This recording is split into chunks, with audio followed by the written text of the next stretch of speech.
loss are themes that haven't ever changed. That's what's great about my grandfather, is that he dealt with things that were profound and deep about human nature. More than 1 million people visit Pamplona for the San Fermin Festival. I'm Ed Donahue. And more stories at apnews.com. I'm Ben Thomas. Thanks for listening.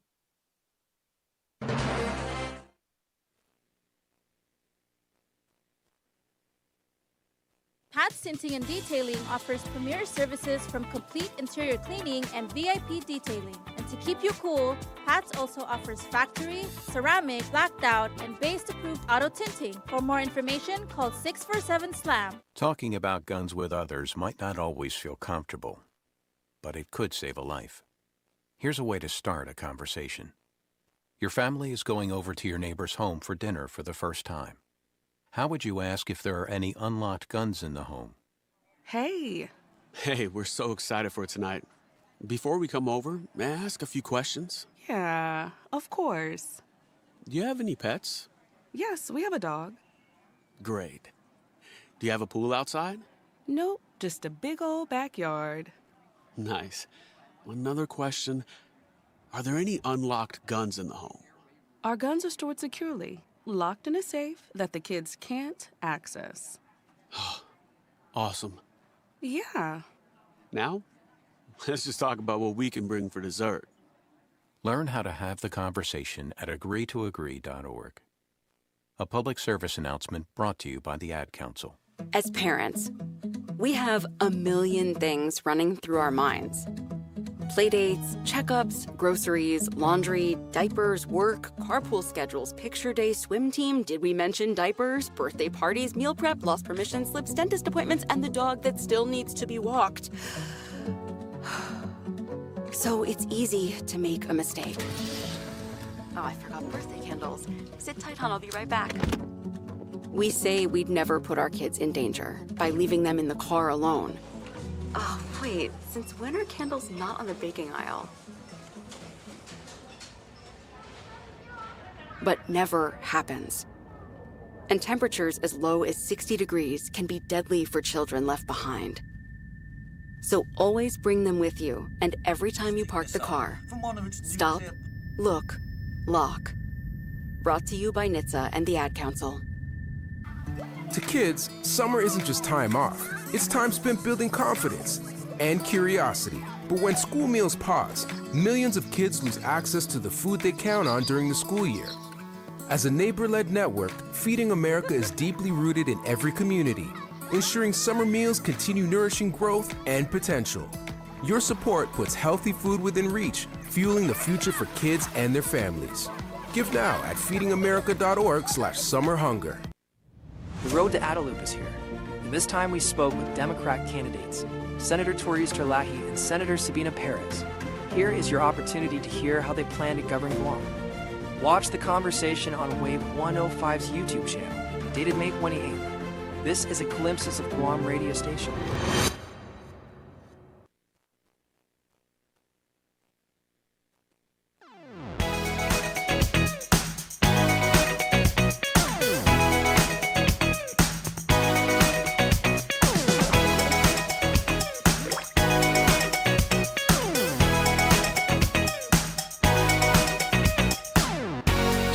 In the afternoon, welcome to the show. This is the Bright Side right here on Wave 105. Thank you for tuning in. My name is Ryan Nicholas, and like I said, it's always a pleasure putting this guy up on the mic, Mr. Pauly Suba. Buenas. Welcome to another Bright Side right here on Wave 105. Biba Matis! Biba, whatever that is. Yeah, I mean, you practically had like a 4-day weekend. Oh, man. You call it a weekend when you're getting ready? And I haven't seen you in 4 days, so I'll call it whatever I want. The Bright Side brought to you by Chili's Grill and Bar. Chili's, more life, great food, and memories happen here. Micro Pack, don't miss a memory. Get your travel cameras and storage essentials in Micro Pack today. Subway, you got to refresh to be fresh. Triple J Ford. Get that free $500 gas card when you drive home with a new Ford truck. Visit triplejguam.com. Get pre-approved instantly. GTA, We start with you, and GTA is continuing their network restoration following Super Typhoon Bobby. And so they've been out there. The GTA crew has been out there. I actually saw since them on the road. 6 a.m. Yeah, Wow. assessing network conditions and restoring the core network, right, across the island. And so here's some numbers for you. If your internet service is still not working after restarting your modem, please contact GTA's call center at 671-644-4482. That's a lot of fours. 644-4482. Customers who do not yet have commercial power should wait until power has been restored before troubleshooting their modem or internet service, right? And so, again, the customer service hours are 1 p.m. to 7 p.m. Again, the same number, 644-4482. They are also the GEC number. GEC is also available from 1 to 6 p.m. And their retail locations, Micronesia Mall, the NEX, and Anderson Air Force Base locations remain closed until further notice. GTA appreciates the community's continued patience and understanding as crews work safely to restore network services following Super Typhoon Bobby. Additional updates will be provided as restoration efforts continue, and you can find a lot of that information on their own website or their social media platforms. Thanks for hanging out with us. Again, this is The Bright Side.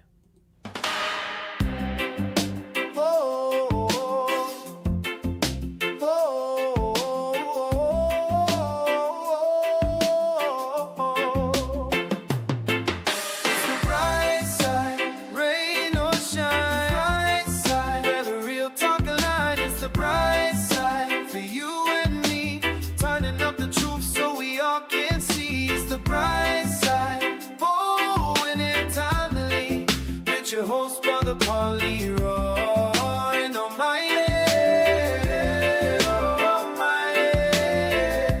He talks about things important to you.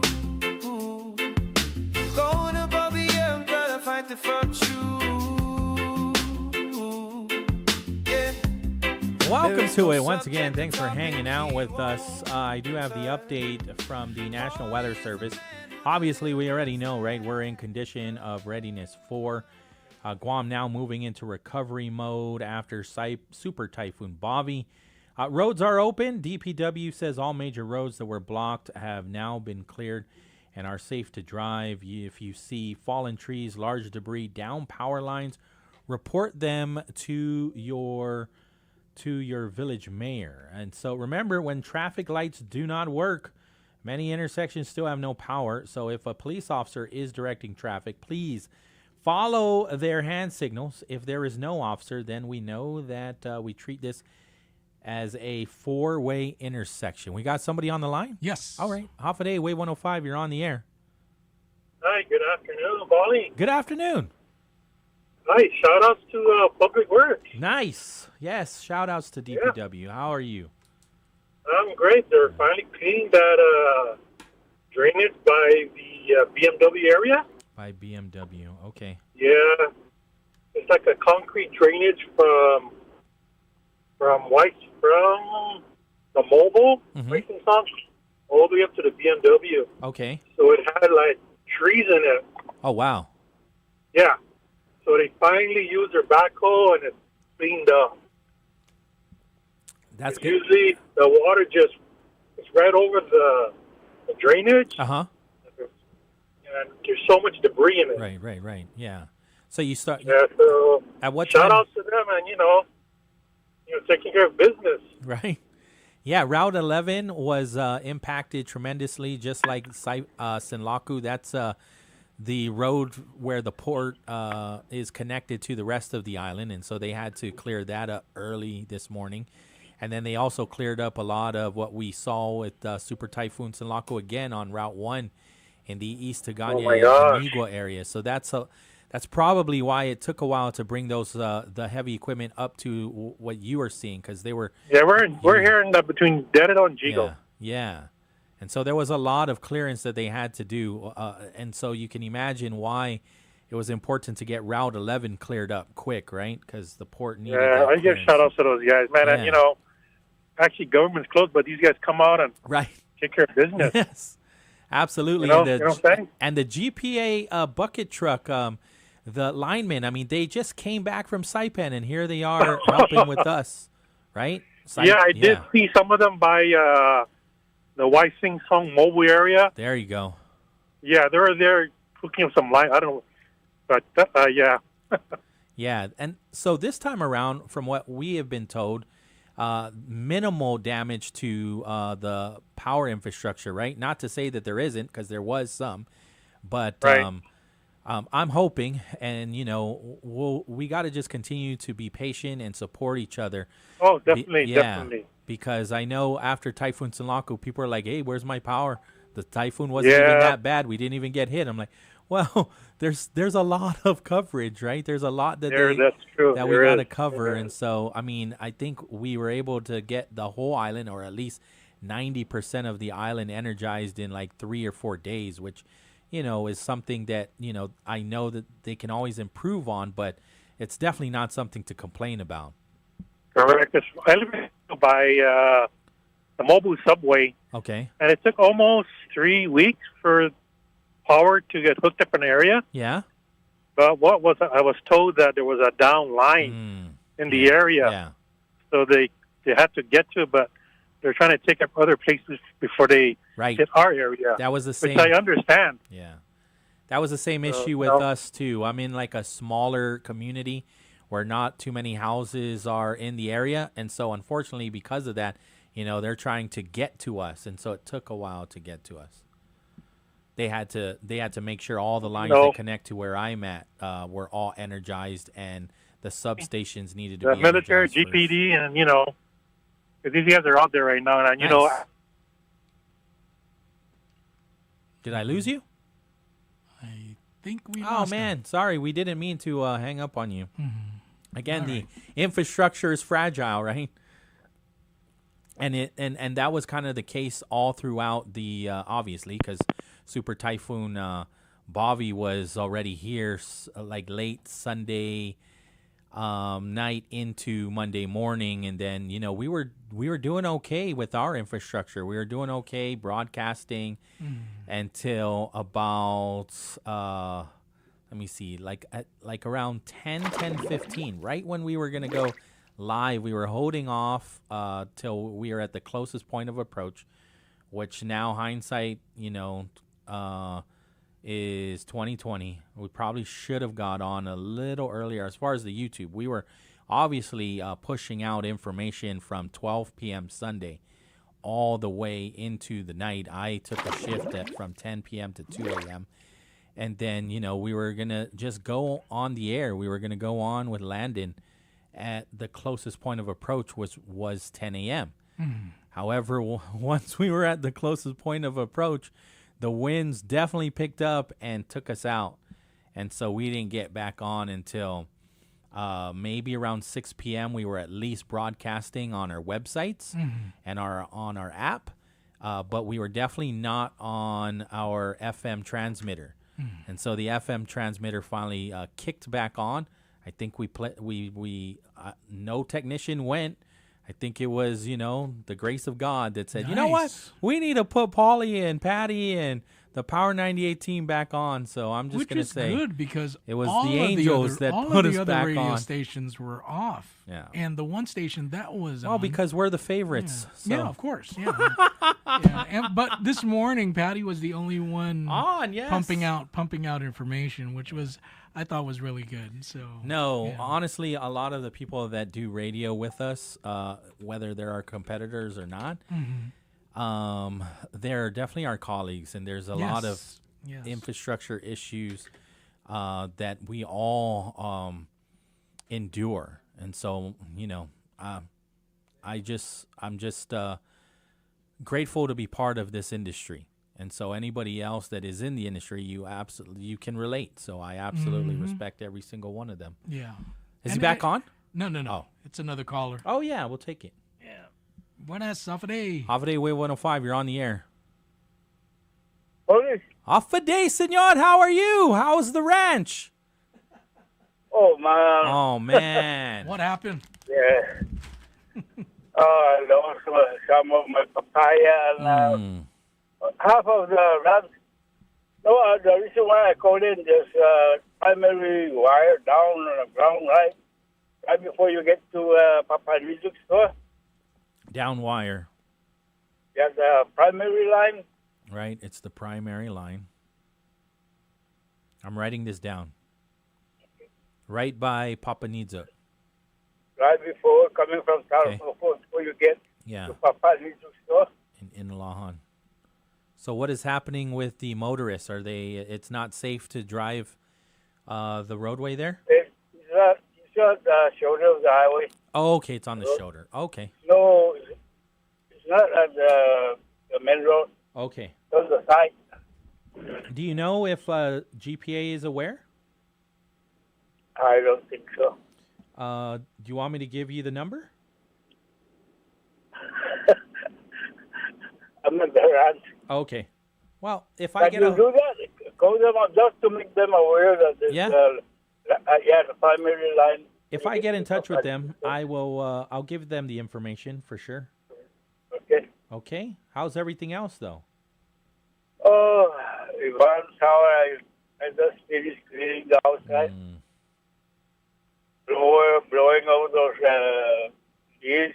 Right. And now I'm down at the ranch side to have some more recover.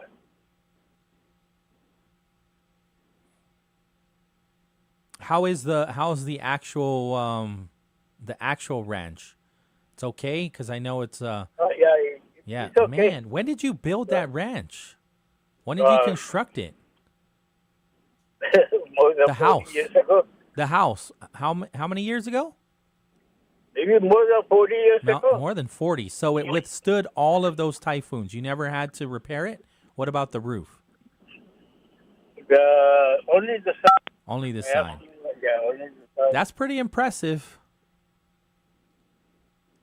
Yeah, it's good for me because keep me busy. Yeah. You know, because so how well did it stand for Typhoon Mawar? Did you have to do any repairs after Typhoon Mawar? No, I just collect all the things on the side. There you go. You know, because I know it's gonna be because we're gonna have typhoon, not only 3, 2, and what's the other one? The one. Right. Okay, so let me.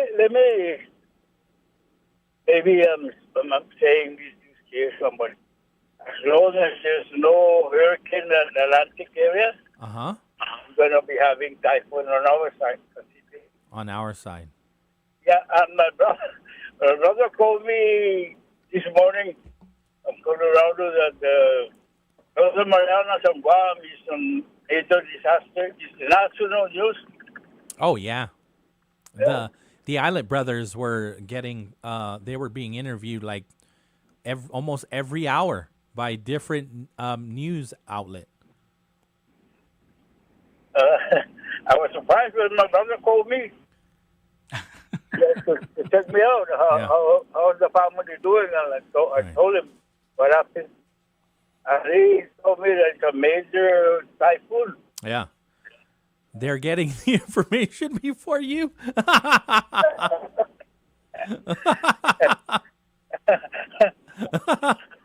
Oh, man. It's okay as long as everybody else is okay. Oh, absolutely. The only reason why I ask about Mawar is because I went up north, right? Because obviously the north got hit the hardest.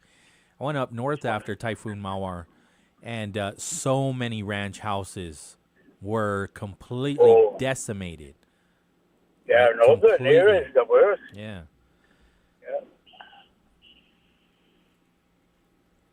So I know that they got hit pretty hard, right? And so a lot of ranch houses went down. You know, but then this is what happens, right? You gotta dust off your shoulders, and you know this is your livelihood. This is what you do. This is what you're passionate about, and you rebuild your shelter back up. As long as at least have you standing, I'm okay. Yeah. It's only a ranch. It's not a Right. house. Well, yeah, but it's still part of your life, though. Right. Right. I mean, it is sad to hear that your papaya trees went down. How long does it take for a papaya tree to get back to the same state where they're where you can harvest? Like what? 7 months, 8 months, a year? The papaya? Yeah, a papaya tree. If a papaya tree goes down, Oh, it takes almost 1 year. 1 year. Depends on how what fertilizer you use. Right. Okay. But I use the triple 16. Yeah. Did any of the papaya trees last? Did any of them survive? One house on the back. Okay. A red papaya. Yeah. Yeah, that one went down. But I'm gonna take the one that's that's ripe and Right. get the seed and plant some more. Right. And what about your banana trees? Because those two, they can go down real quick. Oh yeah, banana. Yeah. All it takes is tropical storm. All it takes is you to lean on it, and then it falls over. But that always would upset me because people will steal the whole bunch. And what does it take? It takes like 9 months, right, for a whole new bunch to grow? Yeah. Yeah. Yeah, right with the power line, the primary line. Right. They call this place Pekka.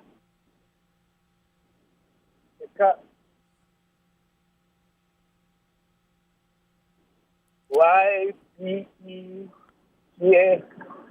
Pekka. Okay. What does that mean?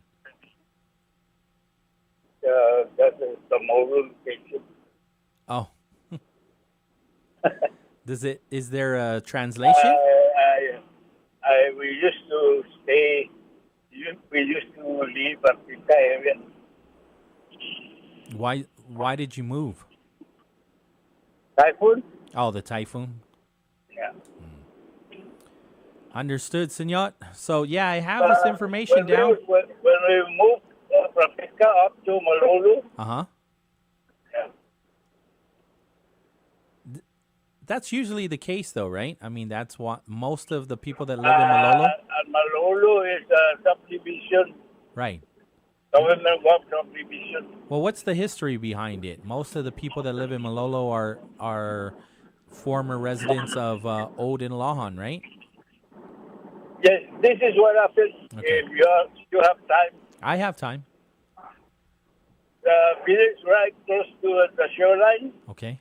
right by the Papalito. Okay. I mean, the Papalito area. Right. Those are all houses before. What happened was they moved. That's why they call it a historical area. They moved all the residents from around the main village up to Malolo. Okay. And that's government land subdivision. Was it 2,500 every lot. Was it flooding? Was it because they were too close to the coastal area? Yeah. Yeah. Yeah, Okay. that's the problem. See the 1770s church, the old one? No. Oh yes, the Baptist church. That's the oldest building Right. in that area. Right. Yeah. Yeah, and then Chief Goddell's statue is right there, the original Right. one. Yeah. Okay, so most of the people that live in Malolo, they were, had them move up from Inalahan, from the coastal area. Yeah, that's why I call this two villages. Mm-hmm. The man in Alahan and Malolo. Maybe I'll run for vice mayor. There you go. You should. You should. You should give AC run for our TC a run for his money. You can I don't like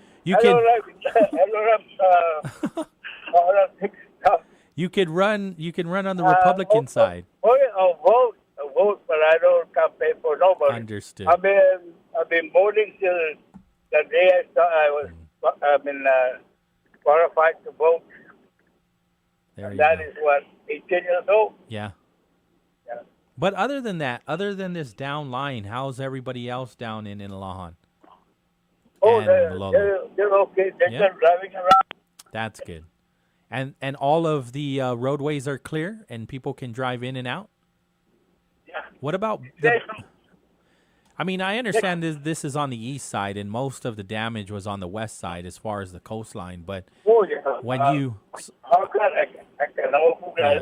I don't know. I mean, I'm not going over to Agat, but I'll tell you, the west side, Yeah.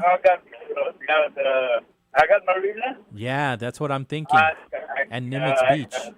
Because sometimes Nimitz Beach area, that's impassable because of the flooding. And then, of the course... Marina yeah. is going to be problem because there's a lot of boat fishermen. Right. And then also Polaris Point. But so on the east side where you're at, especially near like Baird Rock, the lookout. It's clear? Okay. All right. Well, thanks for that. Thanks for the update, senor. We're going to run now because we do have the break, yeah? Yeah. All right. Take care. And when I get a hold of GPA or when I have an opportunity, I'll give them this information about the down wire right by Papanizuk in Inalahan. It's a primary line, and it's off on the shoulder, yeah? Okay. So we'll make sure that happens. Before we take the break, since we are on GPA, GPA and GWA customer service is open. They've been open since 1 p.m. GWA advises the public that the following the governor's declaration of Core 4, effective at 10 a.m. today, their customer service centers and business offices will resume regular business again as of 1 p.m. at the Fidian, Halali, and Upper Tumon locations. Customers may visit their offices for in-person services or to make payments at their customer service centers or drive-through location.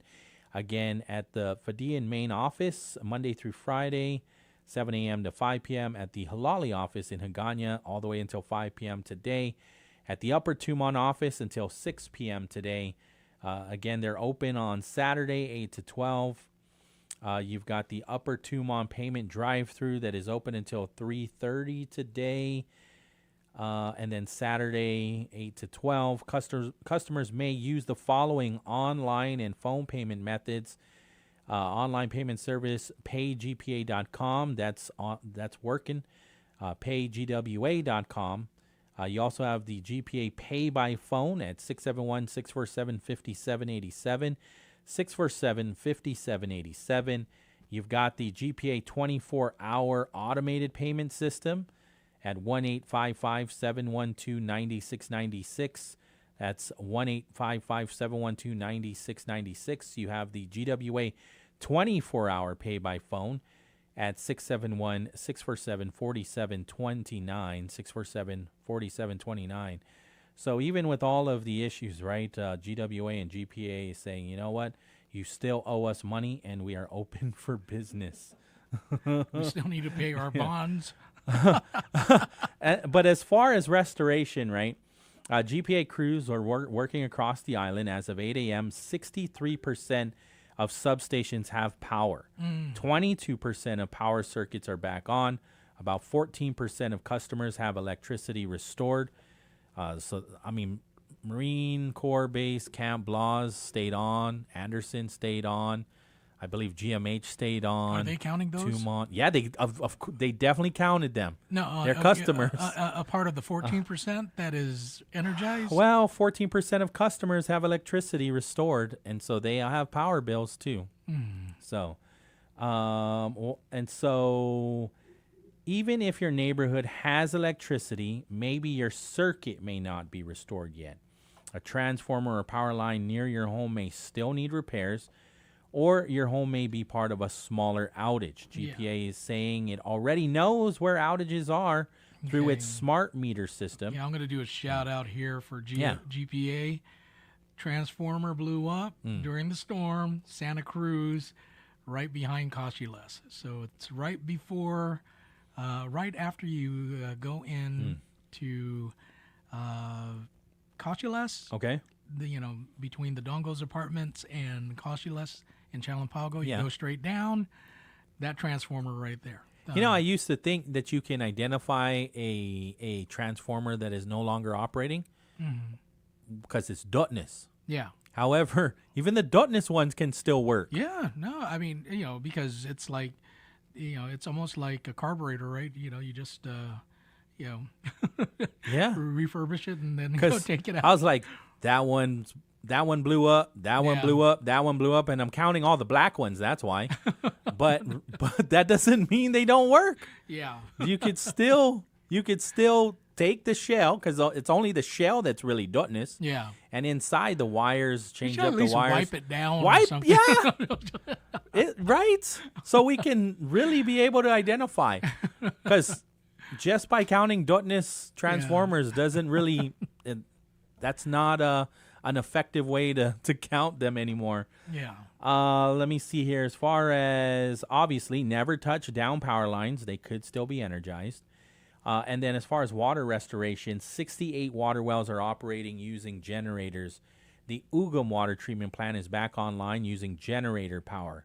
Some areas still have low or no water pressure, including Agana Heights, Barrigada, Chalampago, Ordot, Dedido, Mangilao, Mongmong, Totu, Maiti. Where I live in Mongmong, though, actually I live in Totu. My water's fine. Sinahanya, Jigo, and Zotnya. Some customers in Agana Heights, Sinahanya, and Jigo have already had service restored. Water pressure may continue going up and down while crews make repairs. They do have water tank locations already, so if you need water, bring your own containers. They are available at Santa Teresita Catholic Church in Mangilao, the Chalan Palawan in Dedido, and at Agana Heights Gym. More water stations will be announced as they become available. They are asking you to conserve water. Everyone should be using as little water as possible while the system recovers. Please avoid washing cars. So that's the one at Agana Shopping Center. I remember at one point they were on too early. They were open for business too early after Super Typhoon Sinlaku. I was ready to go, and then sure enough, here come the inspectors. I was going They to shut it out down. my garage, but that was the first thing that I was like, no, I don't want to be like that one neighbor. Like, look at that idiot right there.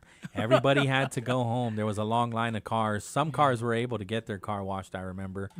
However, they're like, well, no, we're still conserving water. So they shut that car wash down. Yeah. And so, again, please avoid washing cars, pressure washing, and any unnecessary water use. So what is that, like playing water slide? Playing water slide. Yeah. I mean, the only time you should turn on your water, but this was prior to the storm, was to fill up all your containers with water. Nothing else. But, I mean, I backed out all the cars in my garage. I swept it up, and I was like, man, I know I can do something. I looked at the hose, and I was like... nah.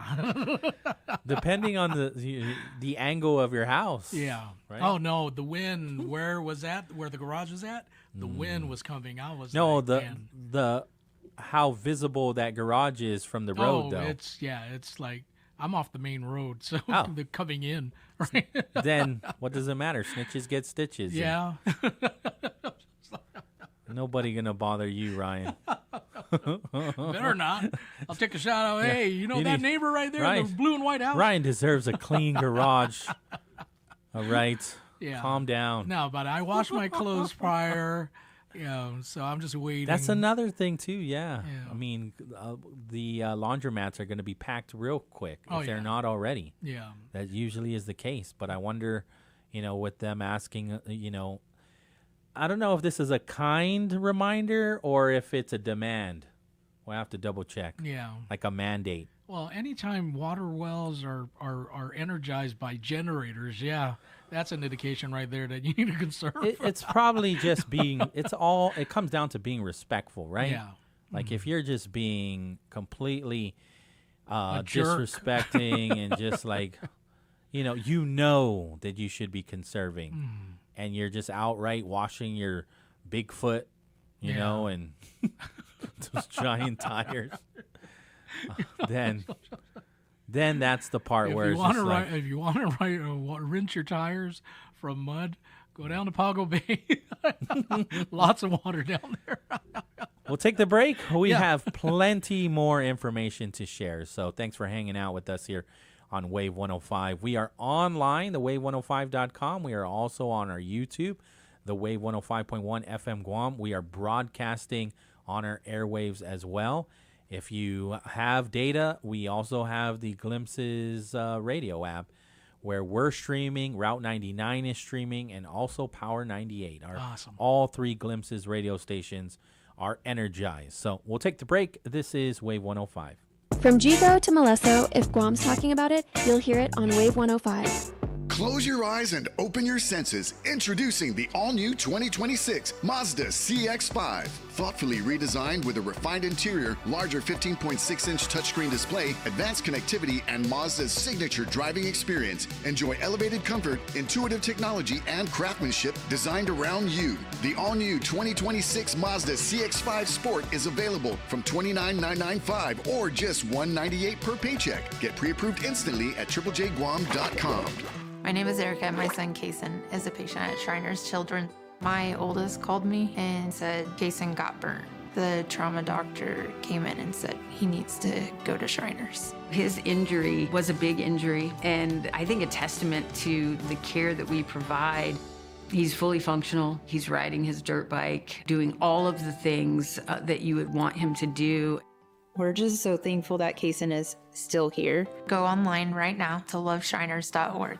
To kids, summer isn't just time off. It's time spent building confidence and curiosity. But when school meals pause, millions of kids lose access to the food they count on during the school year.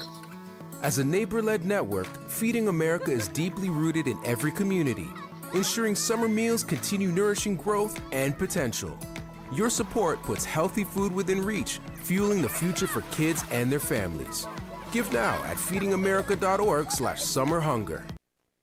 When a warrior faces adversity, he fights through it. He finds a way. Freedom isn't free.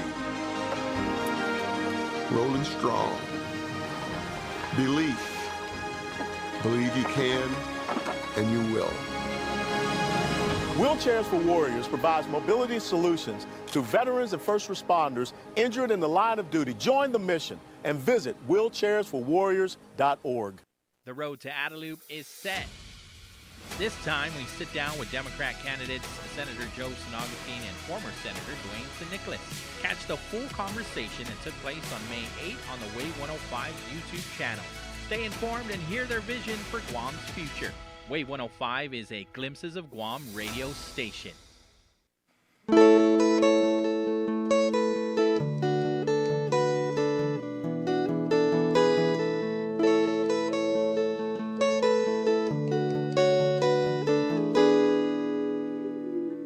Here comes the sun, doo-doo-doo.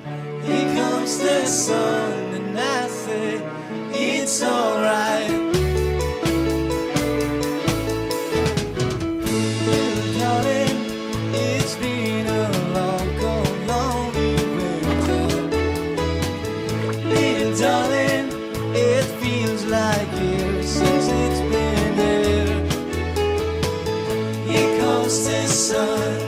Welcome back to the show. This is The Bright Side right here on Wave 105. Here's the number, 671-922-1051 or 2. Give us a call. Be a part of the discussion with this gentleman right here, Mr. Pauly Suba.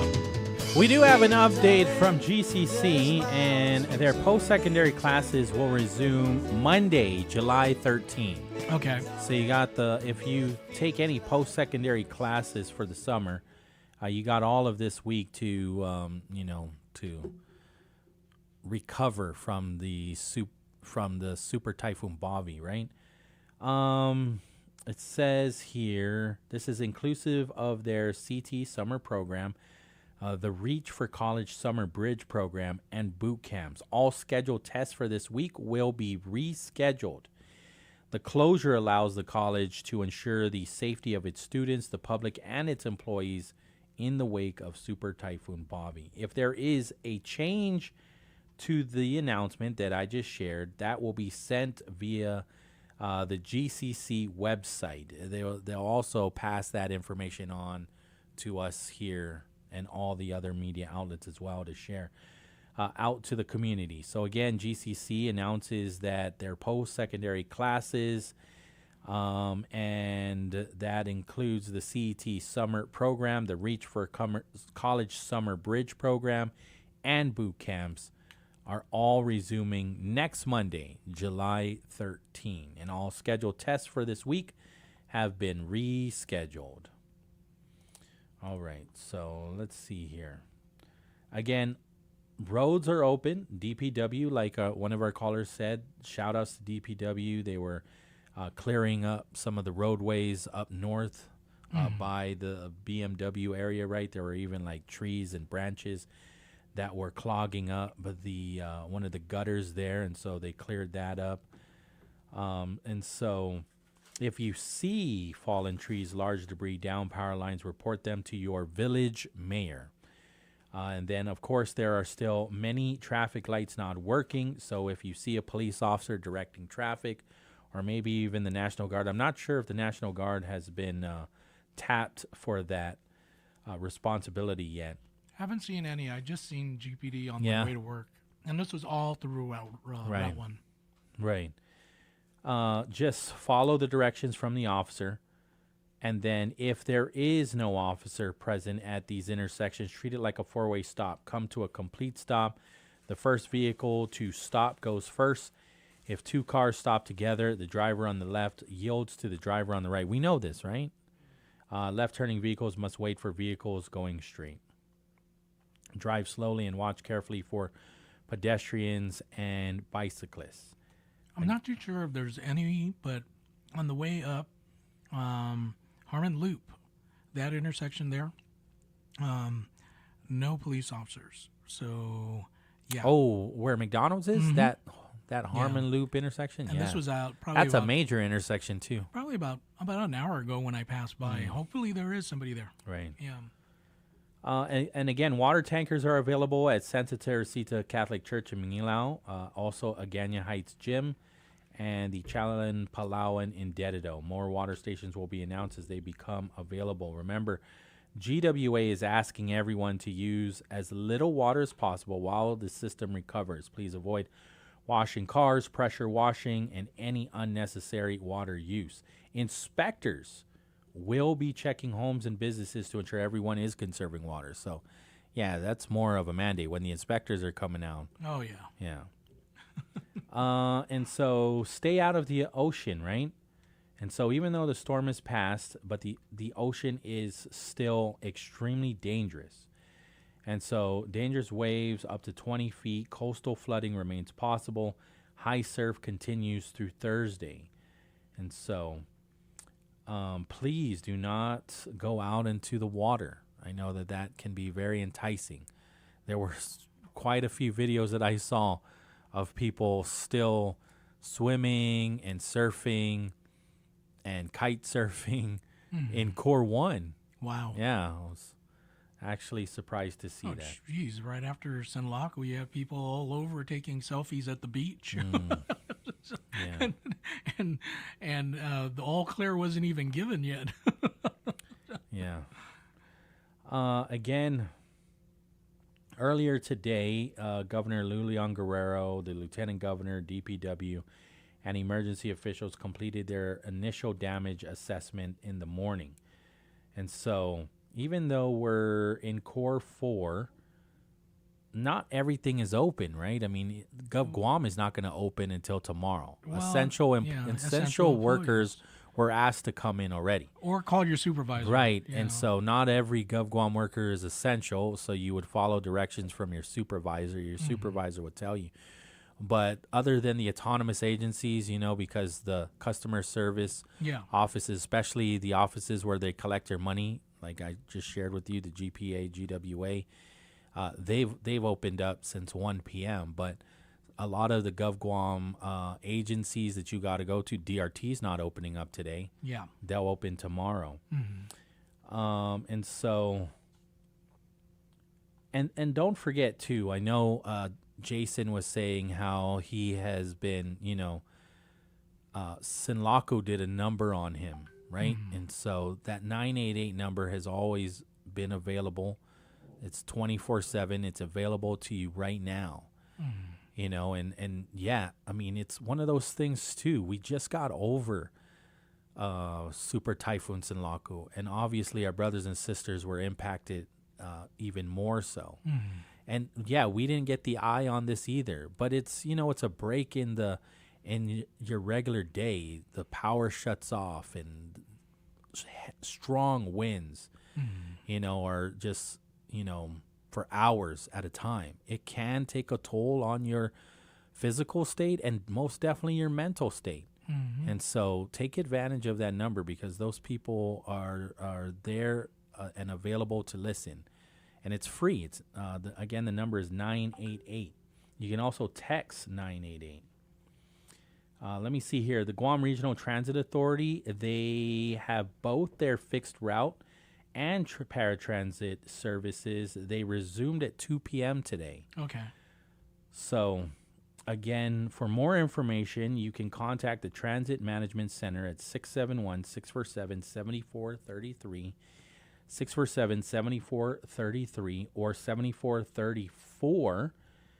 And for future updates, you can visit their website or follow them on their GRTA Facebook page.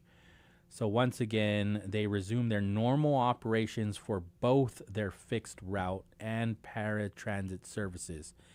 So they resumed operation at 2 p.m. For Guam Solid Waste, they already resumed residential trash collection. That's right. They resumed this morning at 7 a.m. And so the administrative office will resume operation within 2 hours after the governor officially declares Core 4. So that happened already. So they resumed their office around 12 p.m., right? Because that was 2 hours after 10. And so according to GSWA, I'm reading from their release, the plan is intended to restore essential solid waste collection services as quickly and safely as possible following the passage of severe weather. Collection crews will begin servicing Monday residential trash routes once road conditions have been assessed, equipment has been inspected, and it is safe for employees to operate. And so to accommodate this service interruption, Tuesday residential collection, today, your trash won't be picked up until tomorrow. So Tuesday goes to Wednesday, Wednesday goes to Thursday, Thursday goes to Friday, and Friday collection will be serviced on Saturday. GSWA will follow the adjusted schedule for the remainder of the week to complete all residential collection routes. Nice. Residents are encouraged to place their trash carts at the curb as soon as practical to ensure they are ready for collection. So if you're like, wait a minute, I'm Tuesday and they said they resumed this morning at 7, well, why haven't they come by? They're coming tomorrow. They're picking up trash that was supposed to be picked up on Monday. Yeah. Yeah. And then let me see here. And you can always monitor GSWA's information on their website for the latest service announcements and updates.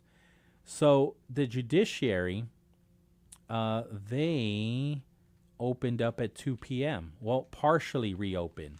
Only magistrate hearings and emergency court filings will be accepted. So again, that was 2 p.m. today, about an hour ago. The courts will not be fully open today because officials are still checking court buildings for safety after the typhoon. The Judiciary of Guam will fully reopen on Wednesday, July 8, tomorrow at 8 a.m. All court employees should report to work at that time. The public can also return to the courts beginning Wednesday morning. If you had a court deadline, if you were supposed to file court documents while the courts were closed because of the typhoon, you will not be penalized. As long as you submit your paperwork by the close of business on Wednesday, July 8, it will be considered on time. And although the storm has passed, there are still some roads that are unsafe, and many areas are still without power and water. And so that also, according to their release again, is the court buildings need to be inspected before everyone returns. So emergency hearings and emergency filings began today at 2 p.m. And then the judiciary will fully reopen tomorrow at 8 a.m. And court filings that were due during the closure can still be filed by the end of the day tomorrow, July 8, without being considered late. Nice. Yeah. And so we were spared for the worst, right? I mean, we didn't get the eye. Well, when you think about it, right, we got hit with Mawar, right, about 2 years ago. That was more of a direct hit. Yeah, we got a direct hit with Mawar. And then Tinian and Saipan got a direct hit last April with Senlaku. And now Rhoda gets direct hit with Bavi. The entire island was inside of the eye. I mean, so I think it's safe to say that we all got our fair share, right? I mean, but, life is not fair. Yeah. It just kind of worked out that way. Mm-hmm. And, there is, right after, I woke up and everything, I'm hearing stuff that there's another invest around the way and everything. But, I think it was Landon that said, hey, there's nothing to panic about. Let's just focus on what we need to do right now. Absolutely. And, let's fix up our place. Let's get the recovery going. And, when we need to cross that bridge, we'll cross it. But right now, again, it goes back to what you say, right, with 988. Man, this is PTSD of the yin yang. I mean, I'm like, throughout the whole storm before it hit, I'm like, gosh. It is a life-changing event. Mm-hmm. It just is. Yeah. And so I'm grateful that we have that kind of service available. Mm-hmm. And then when we're still, we can still say that we're recovering physically and mentally from Super Typhoon Senlaku. I know it didn't hit us, but we were hunkered down for 4 days. We were experiencing that same kind of event. Fever. Yeah, that everybody else. But however, our brothers and sisters in Saipan and Tinian definitely got the worst of it, and they had to continue to endure all of that. My goodness, we were seeing reports of people so desperate that they were going to the hospital to power up their phones. Wow. Because that was the only place that they can find a power source, at a hospital. And they were talking about, hey, you guys can't do this. Yeah. And understandably so. However, people were, dragging them. I'm like, you don't live there. You're not experiencing what they're experiencing. Yeah. It's let the officials do what they're supposed to be doing. It is right to say, hey, you got to collect your things. You don't have visitors here. You have to go. Let the officials do that. But on social media, that's just like very insensitive because you're not experiencing what they're experiencing. And so you don't know what it feels like. And you can only imagine. And we haven't felt that kind of desperation in years, if ever. I don't think I ever experienced that kind of desperation in my childhood. But I know my grandparents did. I know my parents did when they were children, when they talk about Pamela and Karen. And they didn't have phones at the time. Yeah. Well, it's a learning curve, and every storm is different, right? So, we just take what we learn from this storm and apply it to the next one. Right. And hopefully, it'll be much more smoother than all the experiences from all the typhoons that we experienced. Because after all of this, right, nobody died. And that's a good thing. That is a very good thing. That is a good thing. I mean, I think the resiliency that we always talk about, which I'm really tired of being resilient, but the resiliency and, the coming together of people right before the typhoon, during the typhoon, and after the typhoon really shows. Because if this happened back in States, man, everything will be so chaotic. Yeah, I mean, after Senlaku, at least here in Guam, some of us were without power for more than a week, myself included. But really the only real issues that we were facing are the long lines at the fast food restaurants. Yeah. Right? And people having to merge into the middle lane because all the lines were on the shoulder. Like that was really a lot of what the stress levels were at there. I should have but Mawar was far worse. Far worse. This was before my internet and my phone dropped. but I was watching something about a person that first time on Guam, first, she moved here for first experience with a typhoon, and she was comparing it back to the States. That the people here were just so. The moment they find out that it's your first time, you're a newcomer to Guam, they would help you. They would point you where to go, what to do, and all that. And everything she said was just, the beauty of Guam and its people. And she even went, I've been in hurricanes back in the States, and you would never get this. It's all for one, and one for myself. There's no team effort. And then it goes back to what you say. There was no casualties, right? Which was really, really good. We're going to take the break, but if you are in line at a gas station or at a drive-through or anything to deal with customer service, a smile goes a long way. Yes. A big smile. You go up and you greet them. Half a day, hello, good morning, good afternoon. Big smile on your face. It'll go a long way, and it will relieve a lot of the stress on both sides of the counter.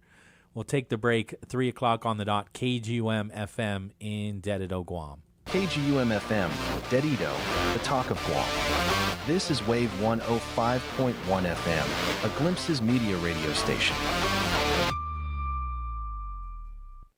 AP News, I'm Ben Thomas.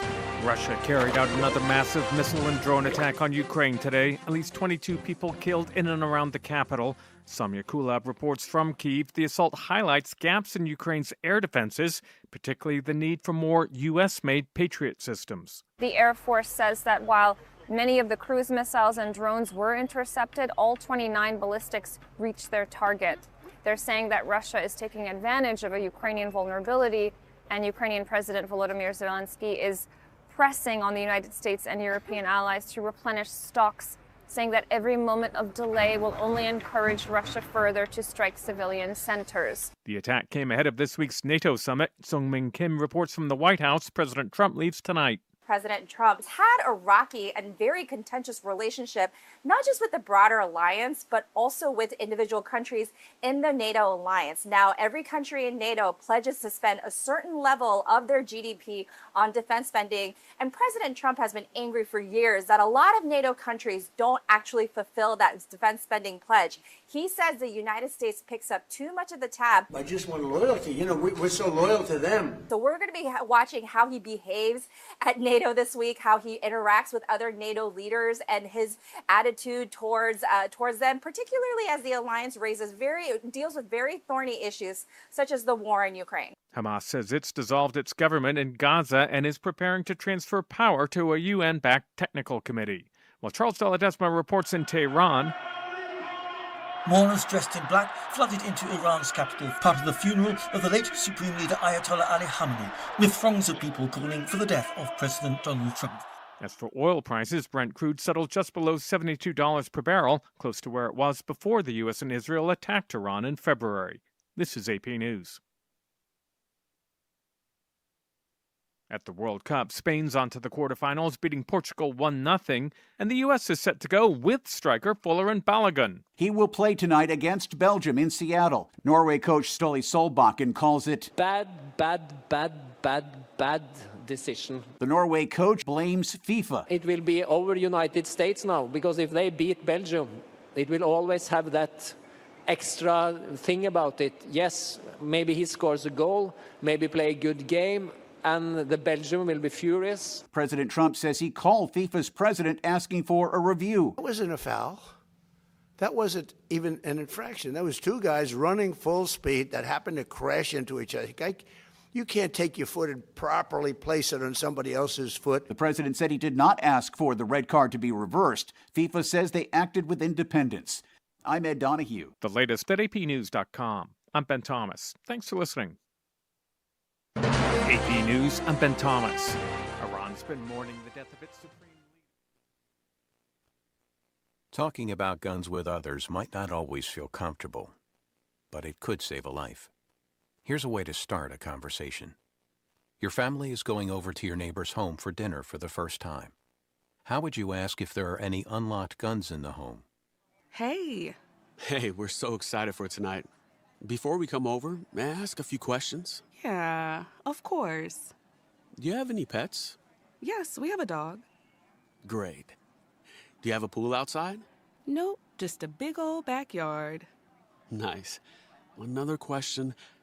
Are there any unlocked guns in the home? Our guns are stored securely, locked in a safe that the kids can't access. Awesome. Yeah. Now, let's just talk about what we can bring for dessert. Learn how to have the conversation at agreetoagree.org. A public service announcement brought to you by the Ad Council. As parents, we have a million things running through our minds.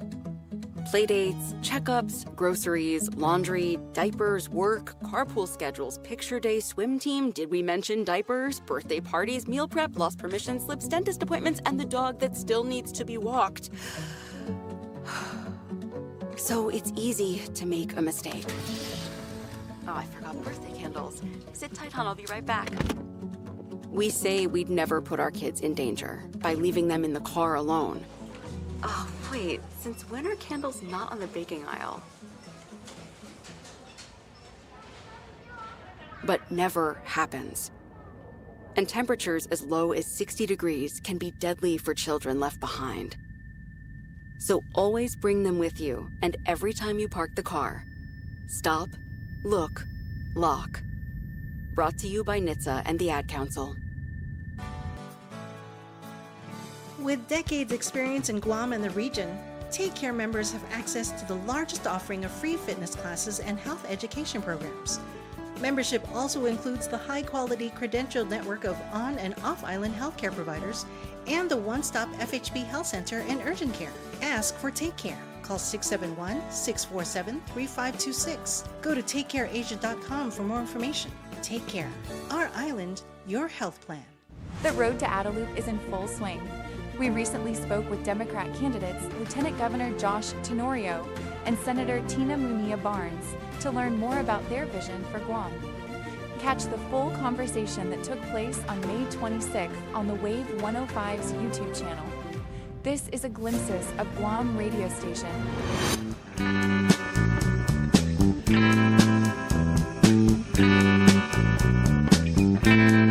You were the sunshine, baby, whenever you smile. But I call you stormy today. 3:06 in the afternoon. We are KGUM. Headed to Guam. Thank you for tuning in. This is the BrightSide right here on Wave 105. Sending it back to Mr. Pauly Suba. Buenas. Welcome back. Viva Matis. It's Tuesday, July 7th. We do want to thank our sponsors. That's Triple J. Check out Triple J Ford. Get that free $500 gas card when you drive home with a new Ford truck. Visit triplejguam.com and get pre-approved instantly.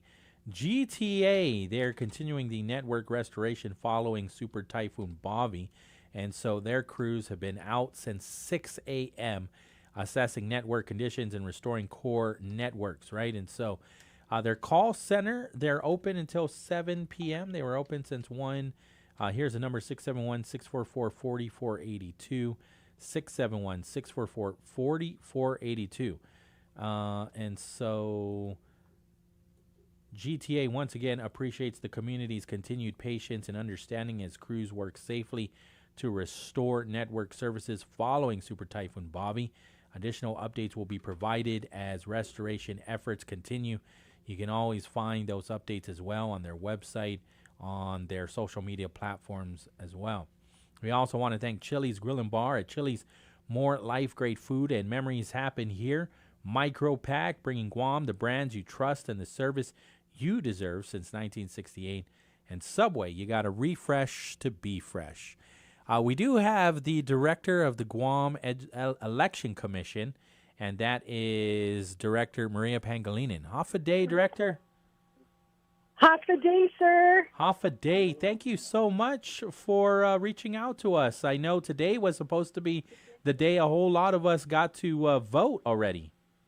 Yes, but because of our friend Bobby, We're going to start on Thursday. July 9th. Thursday, And July you'll 9th. run a schedule Okay. from 10 o'clock to 6 o'clock every night. Okay. To Thursday, this week it'll be Thursday through Saturday. And then up until July 25th, it'll be Tuesday through Saturday. Okay, Tuesday through Saturday. And same time, 10 a.m. to 6 p.m.? Yes. Got it. Yes. And we won't be open on Liberation Day, Pauly. Okay. Okay, on Tuesday, July 21. Got it. And so, But we, go ahead. if our voters start to come Thursday, we should be able to take care of them very efficiently. We Right. hope. And again, this is over at Weston. And Yes. the way that it usually works is you park in the Weston parking lot, and you usually have the carts on every level or tracking all of that. And so you can get in one of the carts, and they'll bring you all the way up to the top, right? Yes, no need to walk. They'll just drop you off. Right. You enter the mezzanine level, and you can vote. And I think from the time we practiced a couple of times, and it's taking about a couple minutes for us to service them. We're going to try, for the first time, we're going to use electronic poll books only for early voting. Okay. So voters will get to sign in on a pad, and hopefully quite a few of our voters would choose to vote on the Universal Express vote machine, where it will actually just print out your ballot. Nice. You go through different prompts, and it's real easy. And hopefully our voters would be keen on using those. Okay, so, but everybody is going to sign in on your pad, though, whether you choose to use the express machine or use a paper ballot. Yes, Yes, that's okay. correct. Got Yes. it. Understood. And with the situation the way it is, we do have backup. So we have a paper backup. But right now we're at the Westin, and it seems to be all checking out. So All right. we should be able to use the poll books on Thursday. That's interesting. Okay, so when you're signing in on a pad, are you still in front of an employee over at Weston? Absolutely. Yes. Okay. We have 4 stations upstairs, and so you will, if there's no line, you go straight to a GEC staffer at one of the tables up here, and you'll be able to sign in. And Pauly, if they start coming in up until the 17th of July, they can register and vote at the same time. Right. Okay? But please, we'll remind our listeners that they need to bring proof of citizenship if they need to register. That's usually because driver's license isn't proof of citizenship, so that's usually correct. A birth certificate or a passport. Yes. Right. Yes, that's good. Right. Real IDs are not proof of citizenship, right? That's correct. That's right. Non-U.S. citizens can still get real ID. Right. Okay. All right. Well, I appreciate that. And then I do know that you were supposed to have like a precinct training yesterday, right? Is that Yes. Has that been moved? We started calling from the office. Yeah. Those people, those precinct officials were rescheduled for Saturday at 5:30. Saturday at 5:30. All right. And you pretty much got a hold of all of them, right? Yes. And did we get a hold of all of them yet? Yeah. We emailed them. Okay. We called them as well. Okay, Yes. got it. So we'll just continue to put that information out as well, just in case they didn't get an opportunity to look at their email, or maybe they don't have power and whatnot, right? So Yes. those things And could so happen. we are experiencing it where, we're like, even amongst us, we have delayed communications. So we're doing everything we can. Right, absolutely. I know even And me. we're doing everything we can and calling Pauly Suba. I appreciate that so much. Because even me on my WhatsApp, I'll see a message, I'll respond, and then I'm thinking I'm good, and then I look at my phone, I'm like, wait a minute, it didn't go through yet.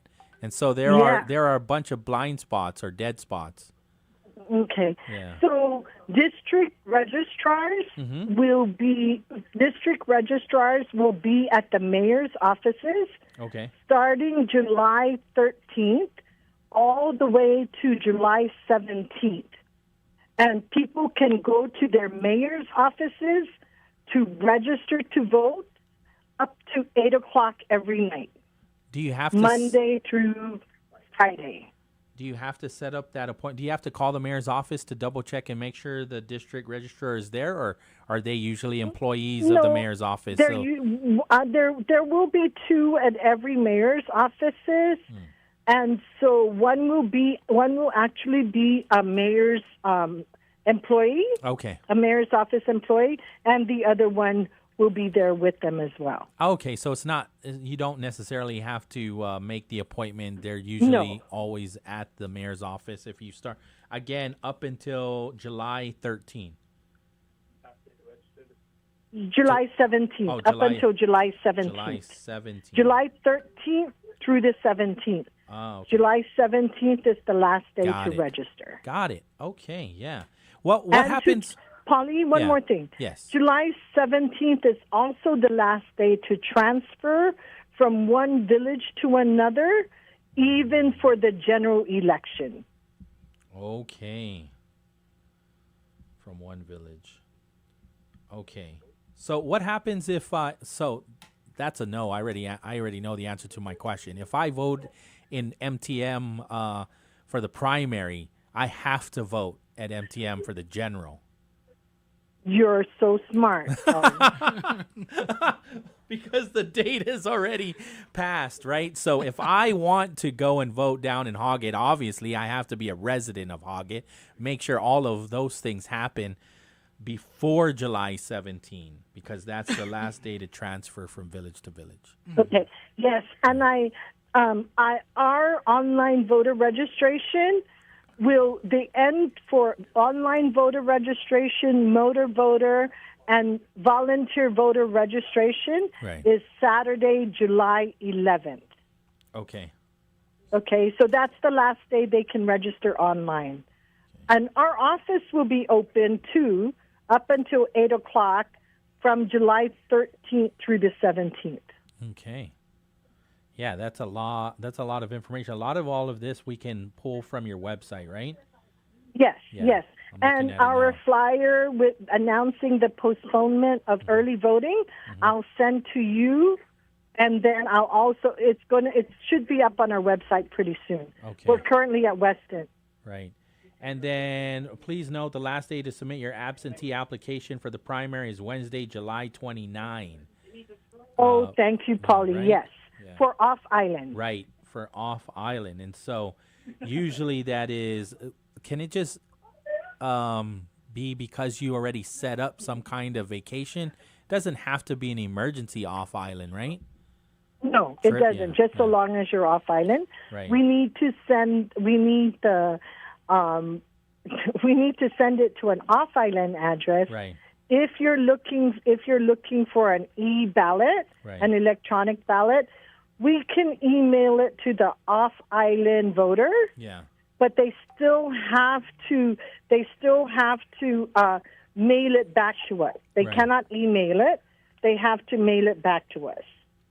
Right. Yes. And so email it back to what's the date? I mean, it's got to be It has to be postmarked by August 1st, the day of the election.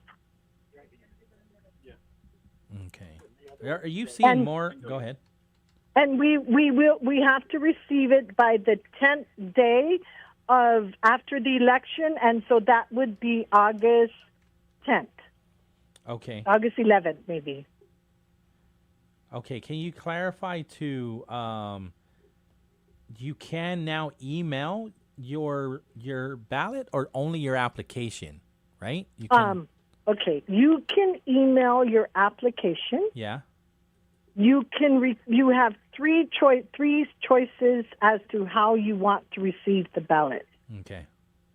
You can receive a regular ballot in the mail. We will mail it to you, and right now we still have time to mail it to you if you want the regular ballot. Right.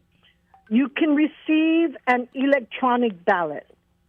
We will email ballot. Yes. The attachments will be for the ballot, the courier envelope, the ballot envelope, and the affidavit envelope.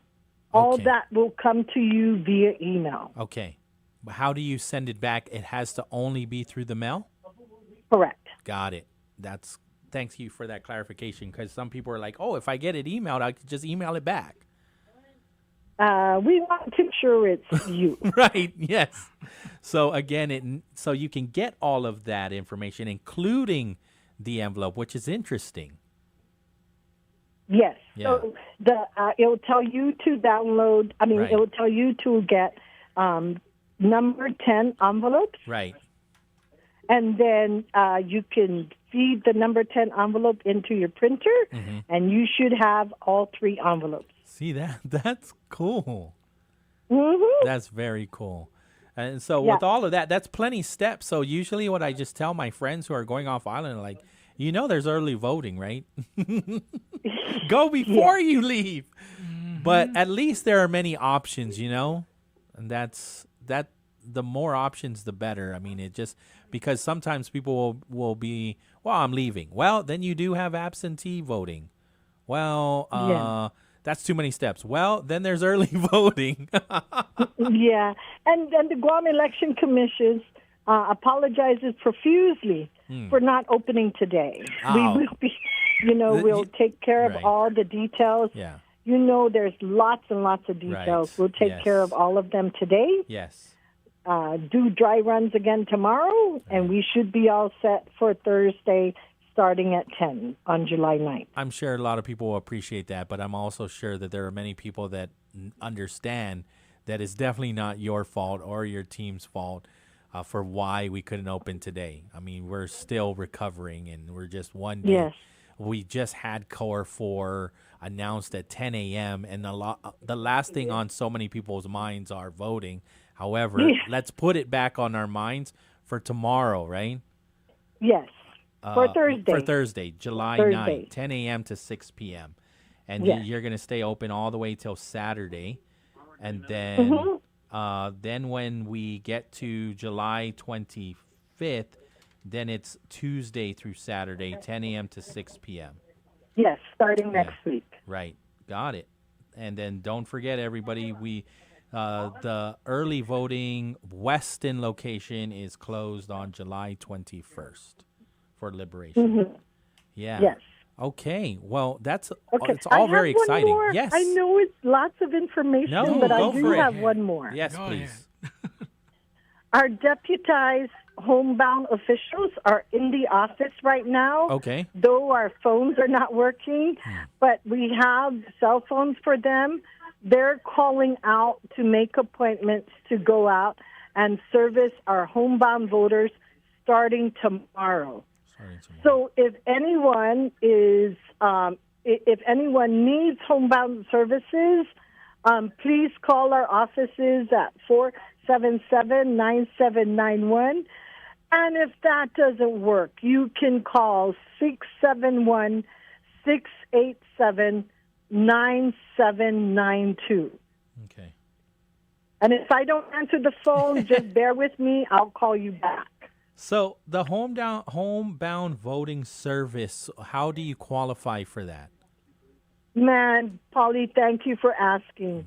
If you're truly homebound, most of our voters simply just go to church and go to the doctor. Right. So those, and they're literally bound. Right. They're bed bound. We come and we visit. They just call our office. They or their loved one will call our office, and we will collect the information to verify that he or she is a registered voter. And again, if they're not registered and they want to vote, we can register them and make them vote at the same visit up to July 17th. Okay, understood. And so we do, there are a lot of, if they're homebound, a lot of times they are our grandparents. They're, part of the greatest generation, right? And so sometimes they're also the greatest generation who always votes. Right. And so sometimes they're in hospice, sometimes they need assistance. So how does that all work when, so they can understand the process? Two homebound deputized officials from our office will go out to them. Right. They will explain the process. If they want help from their loved one, it's allowed. And by the way, one caregiver can vote with the homebound voter, and so they can help. Or both of our homebound officials can assist them when they're voting the ballot. Okay. And sometimes that might also could look like saying names out loud, right? It can be, and it's in the privacy of their home. Okay. Yes. I think the only the clarification I'm looking for is that they're not being swayed one way or another, and we want to make sure that So we make sure that it's our GEC staffers that go out. Yes. Our political parties have been invited to observe the process. Sure. But they will drive in a different car. Sure. And they will be outside. I mean, they won't be in the same room as our deputized homebound officials. And I'm sure it's not as common, but sometimes maybe the caregiver, or for example, let's just say it's myself with my dad, and I know that he's going to vote this way, but he's not very cognizant at the time. How does that work if I'm saying he's voting for this person and he's just giving like a thumbs up or something? Yeah. So our deputized homebound officials are trained to look at that situation. Okay. So sometimes we have to go back to the home maybe 2 or 3 times. Okay. When if they don't feel good that day, right, we're okay. We understand the situation. We'll come back a second or maybe even a third time. Okay. Well, that's very good to know. Absolutely. Miss Maria, this is Ryan St. Nicholas. I got a question. One of our callers just called up. Okay. And she's asking if they forego voting on the primary, would they still be eligible to vote on the general? I'm going to cry. That's the question I got. Please, yes, that's correct. Okay. But I'm going to cry. We work so hard, and we want everybody to vote in the primary. Right. I believe so. If they're leaving, I just got a call before I called you that they were leaving tomorrow. So it's as easy as filling out an absentee voting application form. Right. Right off our website. Yep. And we can send out the ballot as soon as tomorrow. Yeah. I'm looking at it right now, gc.guam.gov/off-island absentee voters. There's a button there that you press says download here. Yep, and you can fill it out. I sent it out on WhatsApp, and they can even sign on and just return it to us on WhatsApp. Okay, all right. But the simple answer is yes, but if you didn't vote last election and you don't vote in the primary, then can you vote in the general? No, right? Yeah, you have to miss two general elections in a row. Two cycles. Okay. Yeah.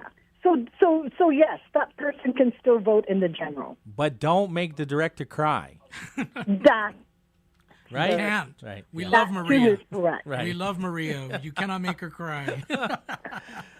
All right. Did we miss anything else? I want to just make sure that we have everything. So, but you can call me back to get clarification. Right. Anybody can call us. Right. Then, and our phones are currently not working. Okay. But you can call 671-687-9792. Got it. I have that number too. So does most of the island. All right, Director, thank you for the time. Thank you to your entire team as well. I know they're working very hard. And I understand that today was the day. We understand that because of Super Typhoon Bobby, everything has been postponed, and I'm glad that you called us. So now we know again, Thursday, July 9, early voting over at the West End, and we have all the other information as well. Si Deus All right. Maasi, Mr. Suba and Mr. St. Nicholas. All right, you, take ma'am. care. Thank Yes, you. sir. You be right. safe. Let's All right. see here. We have a question. Customer service open today. Let me see. I know For I saw GWA. For GWA, Yeah. right? Mhm. I know the payment centers were customers may use online and phone payments. Yeah, that all is good. GWA, right? 24-hour pay by phone, 671-647-4729. But we're actually looking for customer service, right? So you're probably calling because your water's out and you're just trying to get more information, right? Mm-hmm. I'm not sure. Let me see. Did they try calling? No, they just called up. Gentleman just called up asking if GWA's customer service is open today, or if they're open. Period. Yeah. I know a number of their sites are open. Their office is going to be open too if it isn't already over at what is it, Fadian? Mm-hmm. Yeah. So I know that that's open, but a lot of that is the information that I have is for payment, right? So their Fadian main office is open until 5. Halali's office is open till 5. Their Upper Tumon office is open till 6. Their Saturday they're open till 12. Upper Tumon payment drive-through, they did close at 3:30, so they just closed. Then their online payment services are available. Their pay by phone is good. Their again, the GWA 24-hour pay by phone is 647-4729. And a lot of times those offices, those business offices, they don't just deal with payment. They deal with customer service. And so those offices, again, like I just shared, they're all open today until 5 p.m. Yeah. If I get any other information, like if we're talking about the like water outages, I'm trying to pick up their website. It's lagging, but it also just might be our service too, because every now and then it comes on and then jumps back off. I'm looking at a GPWA joint advisory. So let me see what they're... Yeah, no, it's the same information that they shared with us earlier. Fadian main office is open till 5. Yeah. Upper Tumon office is open till 6 today. Lolly's office is open till 5. Okay. Yeah. All right. So I think that answers that Right. gentleman's question right there. Yeah. Yeah. All right, we'll take the break. 3:32 in the afternoon, Wave 105. You want to just go ahead and let's do traffic? Sure. All right. Our first look at traffic, right? So this is going to be interesting, considering all the main intersections are out. All right. 3:32 in the afternoon. It's about that time we help you move forward, along with Guam Auto Spot. Standing by, Mr. Pauly Suba. All right, opening my handy-dandy glimpses of Guam traffic app here. Be careful, main roads. I was getting messages earlier, all throughout like lunchtime too, and still. Outside lanes, major intersections like Marine Corps Drive, just be aware that they spill over, the drive-throughs spill over and onto like Marine Corps Drive or Route 10. Yeah. And so that could happen at any time. Route 10 heading towards the tri-intersection. I know the Wendy's Barragata was open, and so that line would come out onto the shoulder. Yeah. Yeah, so just be aware of that as you're coming up towards any fast food drive-through center, because that can all be the same situation no matter what fast food restaurant you're going to. Because other than that, I really don't see heavy congestion. I know. You don't? Did you refresh? Yeah, no. Where are you looking at? I'm looking at Route 1. Okay. And it's not a solid red line. Right, yeah, exactly. It's moving, but that's because on all the main intersections along that route, it is shut down. So Shut down? Well, shut down as far as no traffic light, right? Oh, yeah. So you're going to have GPD out there, out and about, directing traffic. And so these little dots that we're seeing right here, it's slow-going traffic. It's not solid. Right. So it's backed up all the way up to Teray Cafe, all the way up to... Oh, I'm not seeing that. Yeah, all the way up to Infusion, that intersection. Ooh, that is long. It is long, yeah. And then, of course, the main ones right in front of ITC, the slow-going traffic, north and southbound. If you're headed up northbound on that intersection, you're going to feel some slow-going traffic there. So yeah, just be careful. Watch out for the GPD for sure. officials. Yeah. And I know a lot of those lights are not operating, and that can go well into the night. Yes. All right. Well, we do want to thank our friends from Guam Auto Spot. Schedule the test drive. Call them up, 478-AUTO. View their inventory on their website at guamautospot.com.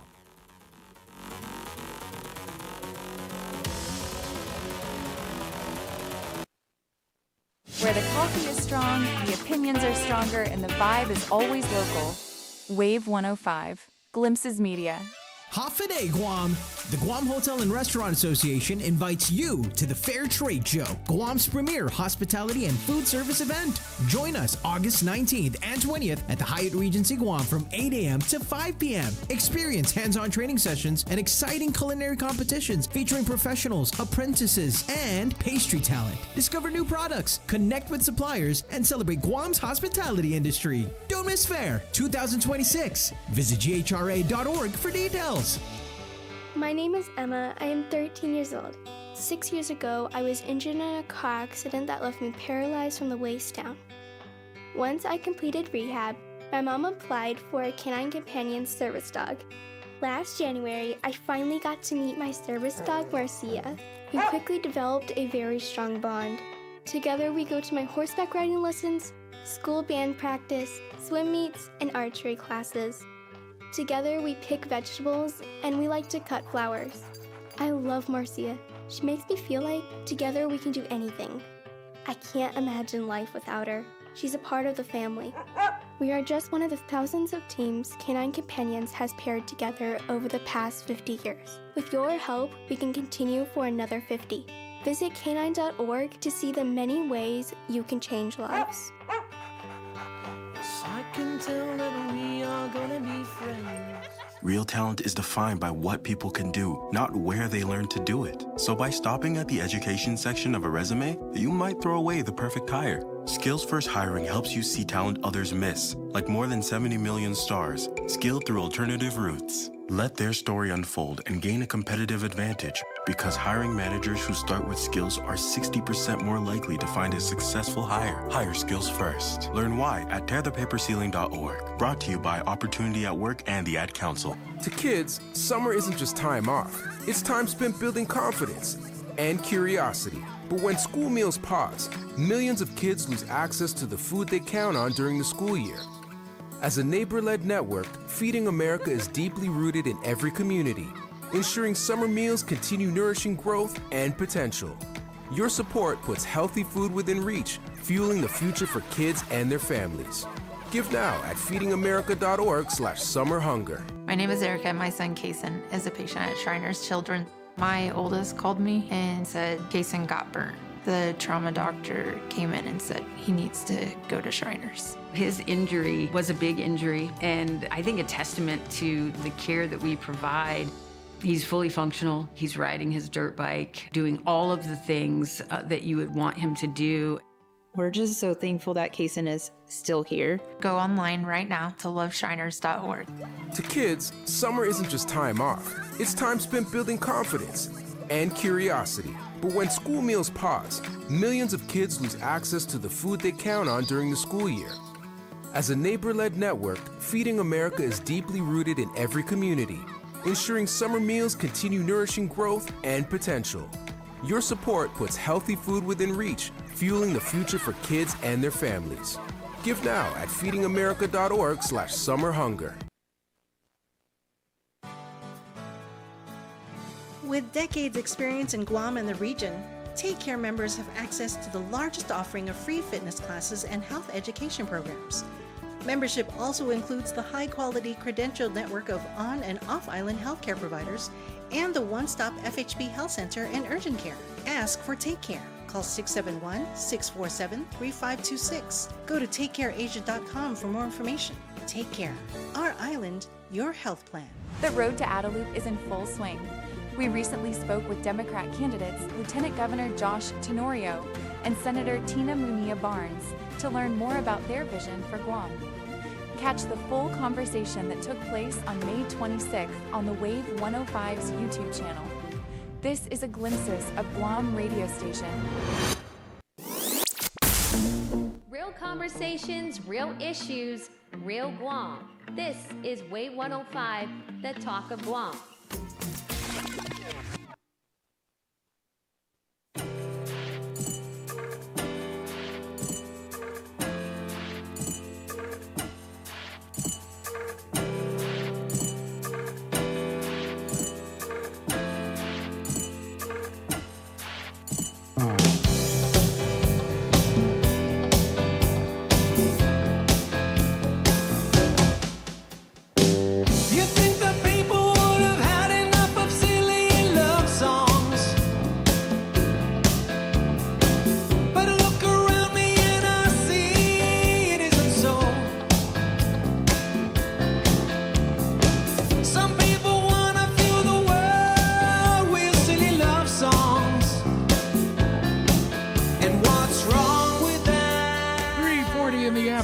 Thank you for tuning in. This is the Bright Side right here on Wave 105.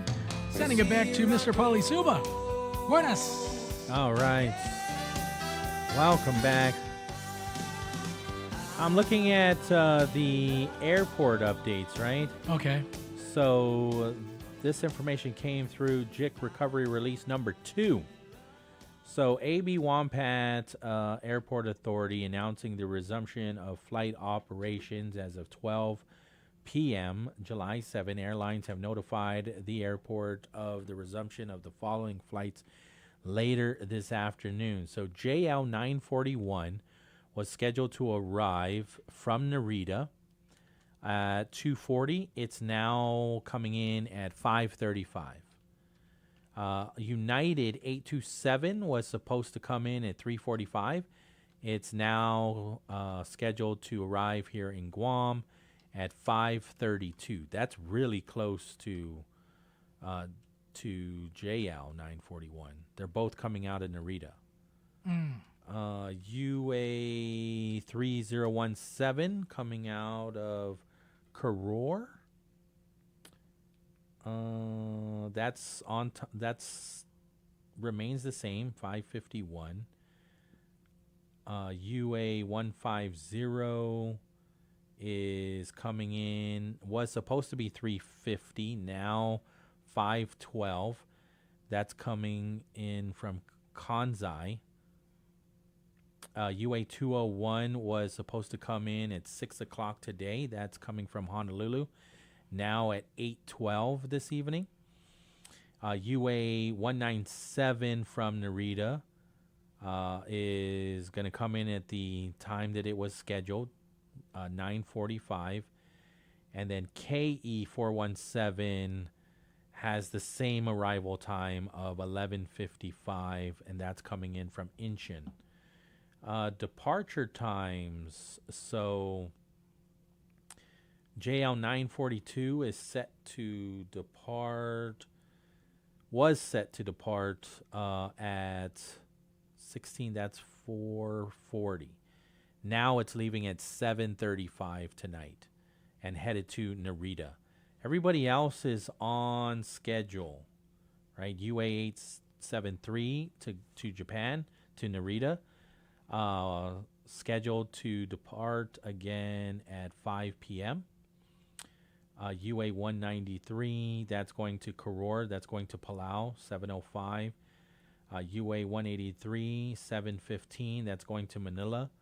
UA 849 headed to Haneda, leaving at 7:30. UA 185 heading to Yap, and that's at 11:35. All passengers are advised to check the status of their inbound and outbound flights with their respective airlines and sign up for flight alerts via the airline's mobile application or website. Also from JIC release number 2, they are reminding the community about the getting burn permits. That's something that we have to normalize because we grew up, I know I grew up just taking the mango tree leaves or the lemai tree leaves and whatever around the house, cardboard, and putting it in a tunky and just start burning. And now that we have plenty Amazon packages, we have plenty cardboard. However, they make great mosquito coil. Right. However, it has been years now since they have mandated that you must get a burn permit, right? And so let me just see, because I remember seeing that there's no cost to the burn permit. When did that come in? I thought I saw a release that was that came in from the fire department early this morning. I'll try to find it, but again, the release from the JIC recovery number 2 stating that you can't simply burn piles of debris. So before burning, you must get a burn permit from your village fire station. Then the firefighters will inspect the area first. I remember having a conversation with Captain Garrido about this, right? It's not that difficult to get a permit, right? They will come on the day that you request for one. However, right now with the situation where we're all recovering, I'm not sure if they will come on the very day that you ask, but they will come and they will inspect the area. Remember, only natural yard waste, green waste like branches and leaves may be burned. So not even your Amazon package, right? Yeah. Burning without permission could result in fine, citation, and other penalties. This helps prevent brush fires and keeps firefighters available for real emergencies. And I'm not going to, again, this is the statement from the fire department and also from Joint Information Center, right? So there are ways, though, that you can reuse your paper. And sometimes you can shred your paper down to where it can be like compost, where you can use it. But you just the smarter people and the farmers that are far more intelligent than myself have they have other kinds of solutions, right? So but I did wake up to a lot of burning. And that's just people, again, doing their thing to recover. This is their, this is how they recover. Well, hopefully, so just know that inspectors, just like the water inspectors, they're coming out. Well, hopefully the news about picking up the trash and everything, that it's going to start again, right? Yeah. They're just a day behind. Yeah, they're just a day behind. So, like you said, if they're there for Tuesday, they're gonna pick it up on Wednesday. Yeah. If your trash gets picked up on Wednesday, Thursday, and then of course right following, right? Yeah. But yeah, hopefully that kind of like curbs the need to burn. Just so you know that it's a lot easier to find the burners than the washers. Right. So all they have to do is, kind of like when you look up to the sky and look for fireworks, even though you can't get on base, the firefighters can just look up to the sky and look for the smoke. Just like the fireworks, right? And drive and find where that tunky is. It's funny because one of my friends was down Actually, where did it? I think it was Anderson, right, with the fireworks. Yeah. And he sent up a picture, and he was listening to us. He was listening to us, and he snapped a picture of the fireworks, and he goes, "Guess what, guys? All I did was look up." It's true then. See that? It's true. Everybody's getting upset. But I did ask him. I did ask him. I'm like, you hey, could look up into the sky. I was like, were there locals there, or was it just strictly military? It's like there were some locals, but some locals were also veterans, or have access. They have military access to military. Yeah, so take that, Vice Speaker Tony. You can just look up into the sky and enjoy. You can if you had access. If you had access, So I don't know. I'm with Tony on this one, man. Because I would have loved. I mean, where in the world can I go? Right? Probably that golf ball, right behind Back Road. Yeah, that's where I used to think Disney World was at. Yeah. So as a kid, I'm like, "There's Disney World. I wish would have I could to go there to go watch the fireworks." Right?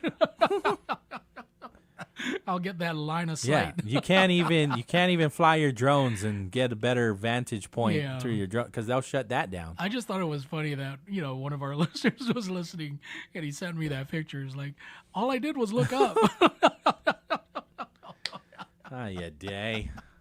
Anyways, we got a caller that called asking what business are currently open now. Ooh-wee, that's a lot. There's a lot? There are a lot. I got the list. Do you really want, do we have time? Yeah, we got about 10 minutes. Yeah, we got 10 minutes. We can do it. Yeah. Let me see. So if you're done with cabin fever. There's so many. And you want to go get something Most to of eat. these are the stores. Okay, yeah.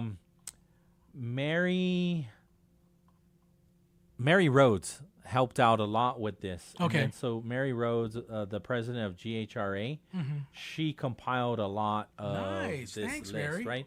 Well, I think it's a community effort. I think a lot of people started putting together this list, and it started to circulate. Yeah. Mary got a hold of it, and obviously she would know because she is the president of the Guam Hotel and Restaurant Association, So right? she knows where all the good spots are. Yeah. So she added to this list. So Okay. 76 Circle K, all the locations Nice. are open. Again, your shopping center. Beach and Shrimp. I have to be careful when I say beach and shrimp. We should have Governor Joe Ada announce this list here. It will be more fun. Nobody wants. Who would you rather hear give this list? Do you want me to give you the list, or do you want Governor Joe Ada to give you the list? I say Governor Joe. I vote for Governor Joe too. To my dear people of Guam. Beach and Shrimp is open. The La Familia Bergada. So you got the list too. Yeah. Well, yeah. Okay, as of 2 p.m. today. Yes. Yes. Bayview Hotel, Burger King. I'll say a few and then you just follow. Okay, go ahead. We'll switch it up. Burger King, Country Club of the Pacific, CPK 1, CPK 2, Crown Plaza, Denny's, Dusit Beach Resort, Dusitani, Dusit Place, Eat Street Grill, Finest Guam, Guam Airport Hotel, Grand Plaza Resort, Guam Reef. You can take it from there. Okay, I got KFC Anigua, Dedido, Manilao, and Tumuning. They're open. Pela Sumai, Dedido, Oka, and Jigo. The Mall, Sinahanya, and Manilao. Open, you said Denny's, Agana Shopping Center, Kmart, all Jamaican Grills except Dedido until later. Nana Store in Agana Heights, K&S Store in Agana Heights, Agana's Shopping Center, of course, and Perisco, Oka, Jigo, and Dedido. Perisco, Oka, and Jigo, they're open from 12 to 6. Perisco and Dedido, they're closed. Oh, they're open now, though. Oh, they are? Yeah. Okay. All right. They're open now. Maybe I got the updated list here. You probably did. Yeah, but I got one that says as of 2 p.m. Okay. Yeah. I got an updated one because there's Happy Mart on here. Okay.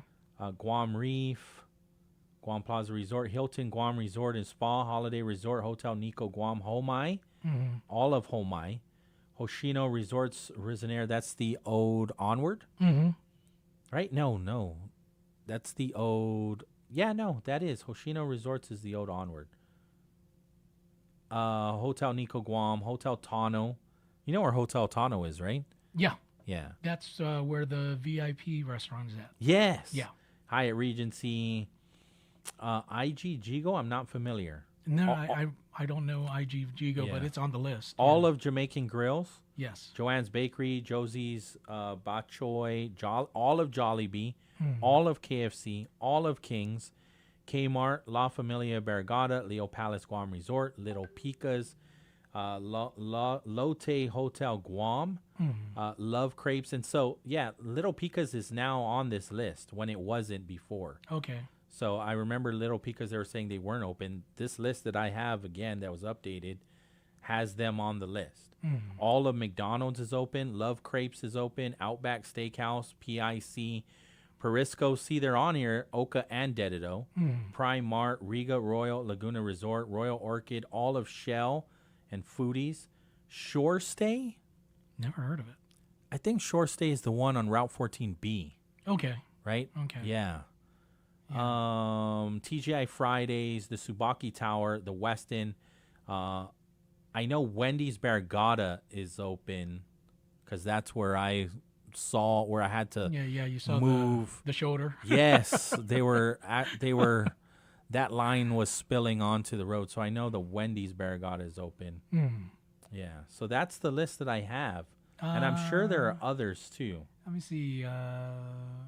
Majesty? Oh, IG is Island Girl. Island Girl. Okay. Yeah, all that's IG. Okay. Majesty's, let me see. All Daily Marts, all Puff Supplies, Roadside Heroes, Pono's in Agatna.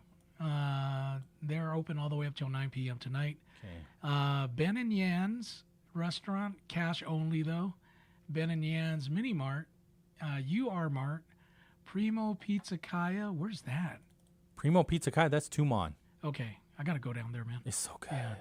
All right. Them and Tommy's Pizza. What about that? They're like they're neck and neck for me. Okay, all right. Have you tried that one Daughter's Pizza yet? I don't even think they're open anymore. They're not open? I don't think so. Oh my gosh. Okay. All right. Yeah. Okay, let me see. Okay, we got Proline Automotive, and you said that. Oh, so we got two separate lists here. Yeah, we got two separate lists. I mean, majority of it is in, but there are some places that you don't have. HSP Medical Clinic, they sent me their release. Okay. So they are open as of 2, but they'll only be open until 5 p.m. So HSP Medical Clinic, located in Harmon Loop, Okay. will resume operations. So they opened up at 2, and they'll stay open until 5 p.m. Nice. So I have that release. Other than that, I don't. And then Gov Guam agencies, again, they're not opening until tomorrow. Let me just double check and see if there's any more that was sent over to me via email. Nope, that's about it. I attached everybody else. The legislature will resume session as well. They Today? had to move things. No, tomorrow. Okay. But it's for the state funeral. All right. And Yeah. then they will go into session. It's the state funeral for Chief Ignacio. yeah. So, let me see here. Then they're going to go into session on Thursday to debate the budget. Wow. Yeah. I have other. Reconvene Thursday, July 9 at 9 a.m. That's when the legislature will reconvene. The state service funeral in honor of late Chief of Police Stephen Ignacio will be Wednesday, tomorrow at 8 a.m. at the legislature. The Bank of Hawaii, they sent a release. They will reopen its Tamuning, Harmon, and Micronesia Mall branches in Guam, and its Gualo Rai branch on Saipan tomorrow, Wednesday, July 8th. Yeah, so they're not opening. And then they also talked about, maybe there are some updates, but I got this earlier today before the show started, that their ATMs weren't operating properly either. So Let me know if you bank at Bank of Hawaii, and I can update this. But when I got this, their ATMs weren't operating properly. Because of the power outages across the West Pacific region, some Bank of Hawaii ATMs in Guam and Saipan are not functioning. For a current list of ATMs that are operating in Guam and Saipan, visit their website, boh.com/locations. Community First, they are saying that their operating hours for Tuesday, July 7th were from the Dededo Service Center. They'll be open for one more minute, 1 to 4 p.m. Hagåtña Service Center, 1 to 4. Tamuning Service, 1 to 4. Mangilao Service closed until further notice. Yeah, I got the same with Bank of Guam. They were open starting at 12? Till 4. Till 4. So Yes. you got exactly one more minute. Yeah. Right. Not too sure about their ATMs, though. When you walk in right now, you're going to hear this loud, audible sigh. Oh! I mean, really? Really?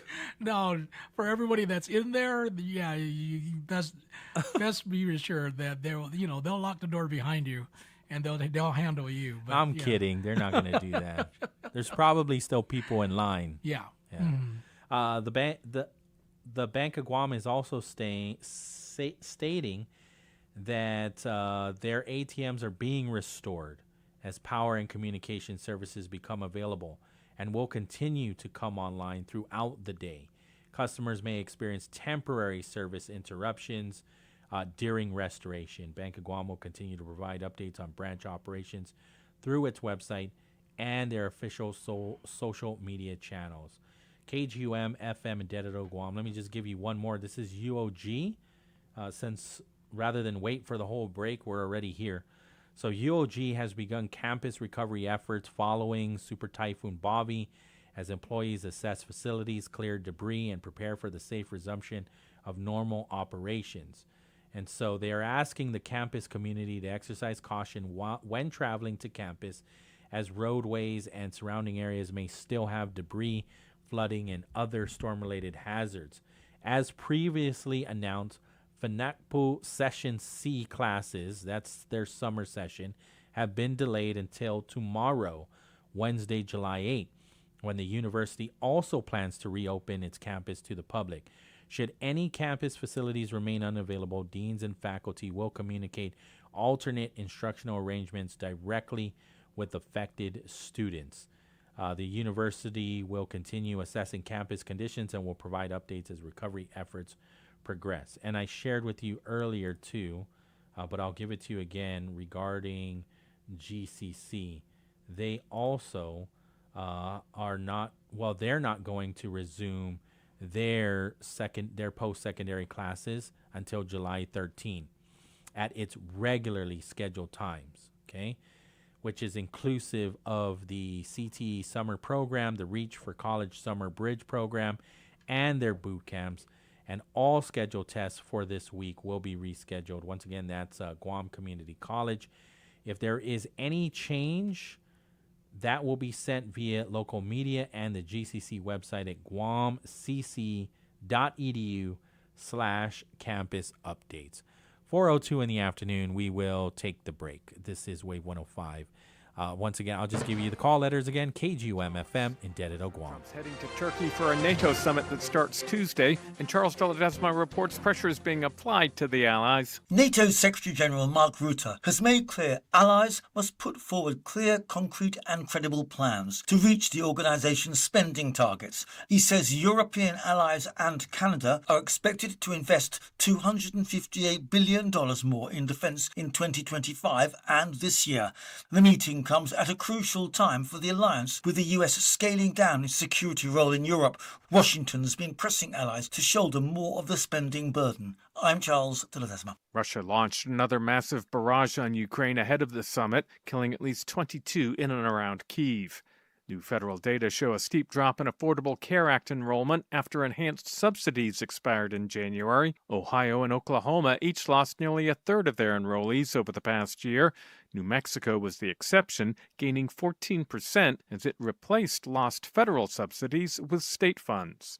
And Lisa Dwyer reports there are new allegations about a Senate candidate. A woman who previously dated Maine Senate candidate Graham Plattner says he drunkenly forced her to have sex after she told him to stop in 2021. Jenny Rassicott told Politico that she'd been in an on and off relationship with Plattner, but cut off contact after that night and told him the incident was not consensual. Plattner posted a video on his social media campaign account saying, "Any accusation of non-consensual behavior is categorically false." Plattner has canceled a number of town halls. Regardless of the inaccuracy of the reporting, but mindful of the political reality it will inflict, we are taking the time to reflect on the best path forward. Plattner is seeking to unseat Maine's Republican Senator Susan Collins. I'm Lisa Dwyer. This is AP News.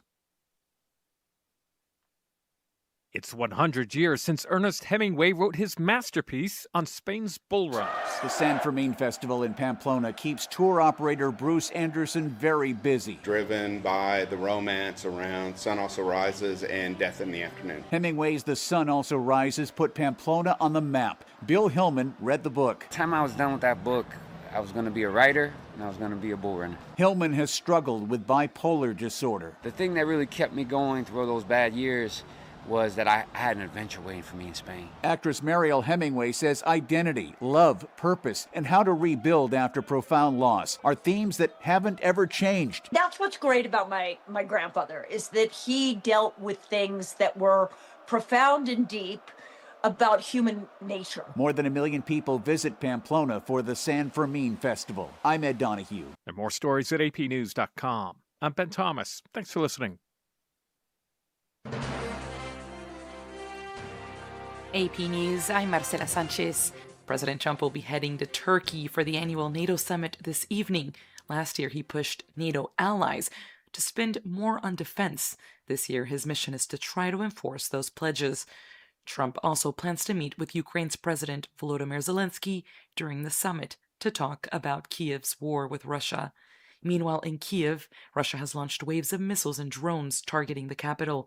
At least 11 people have been killed, with people believed to be trapped under the rubble. In Iran, mourners dressed in black have flooded into the capital for a procession as part of the funeral for the late Supreme Leader Ayatollah Ali Khamenei.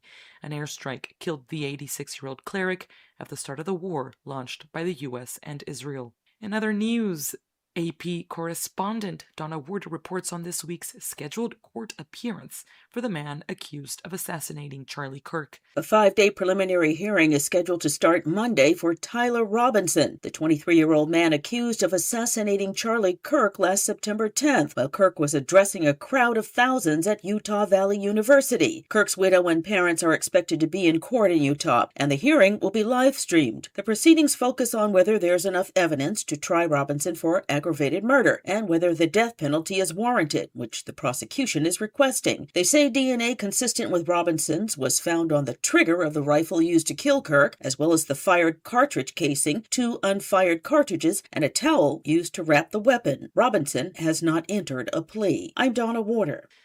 The scorching East Coast heat wave is suspected of causing at least 19 deaths in New Jersey. The state health commissioner says many of the people were found in homes with no air conditioning. More stories at apnews.com. This is AP News. You're listening to KGUM-FM Dedido, Wave 105.1 FM, the Talk of Guam, a proud Glimpses media radio station.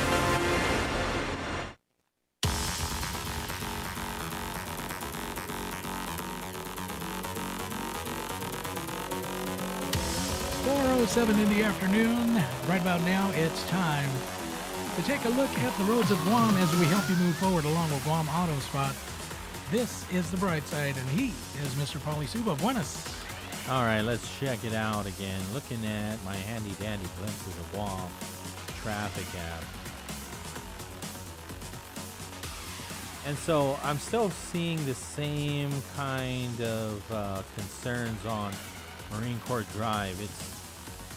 I would call them mild delays, because to be honest with you, I think even when we're looking at the shoulder and, cars spilling over onto Marine Corps Drive or even on Route 10 anywhere near drive-throughs, people are able to merge onto the middle lane or the inside lane. There are 3 lanes going in one direction and get through that, but definitely be aware, be extra aware. And there, and there's still somewhat, there's still some debris and whatnot, especially at the shoulders. Yeah. I know that even when there isn't a storm, heading southbound near Polaris, it can be extremely dangerous just kind of going off a little bit onto the shoulder. And sometimes you're forced to do that with the construction that is down there. That is the problem with Route 1 right now, because there was some sand that actually got onto Marine Drive. Yeah. And that is why we're probably seeing a lot of slow-going traffic on Route 1. Yes, and obviously there is a lot of that. I'm looking at it too, right around the East Taganya area after you pass Chief Kapua. Yeah, there's a lot of debris still on the shoulder, on even both sides. On both sides, exactly. Yeah. So just be very aware of that. And if you don't need to be in the East Taganya area, maybe you can just reroute yourself on Route 8 and make your way through TZ. I hate to do that because sometimes right around the airport, it'll slow you down even more. But I don't see too many issues there. Over by East Sunset Boulevard by the airport, trying to get down Route 10A, you are going to get stuck at the light. And if not, you're going to get stuck at the vehicles trying to get into Home Depot. So it's not that bad, to be honest with you. Just be very aware of the situation that is happening right in the East Taganya area with the sand debris and rocks and, there are still a number of boulders that are on the shoulder on both sides. And so it can be extremely unsafe if you're not being a defensive driver. Once again, we do want to thank our friends from Guam Autospot. Call them up, 478-AUTO. View their inventory on their website at guamautospot.com. Talking about guns with others might not always feel comfortable, but it could save a life. Here's a way to start a conversation. Your family is going over to your neighbor's home for dinner for the first time. How would you ask if there are any unlocked guns in the home? Hey, we're so excited for tonight. Before we come over, may I ask a few questions? Yeah, of course. Do you have any pets? Yes, we have a dog. Great. Do you have a pool outside? Nope, just a big old backyard. Nice. Another question. Are there any unlocked guns in the home? Our guns are stored securely, locked in a safe that the kids can't access. Awesome. Yeah. Now, let's just talk about what we can bring for dessert. Learn how to have the conversation at agreetoagree.org. A public service announcement brought to you by the Ad Council. To kids, summer isn't just time off. It's time spent building confidence and curiosity. But when school meals pause, millions of kids lose access to the food they count on during the school year. As a neighbor-led network, Feeding America is deeply rooted in every community, ensuring summer meals continue nourishing growth and potential.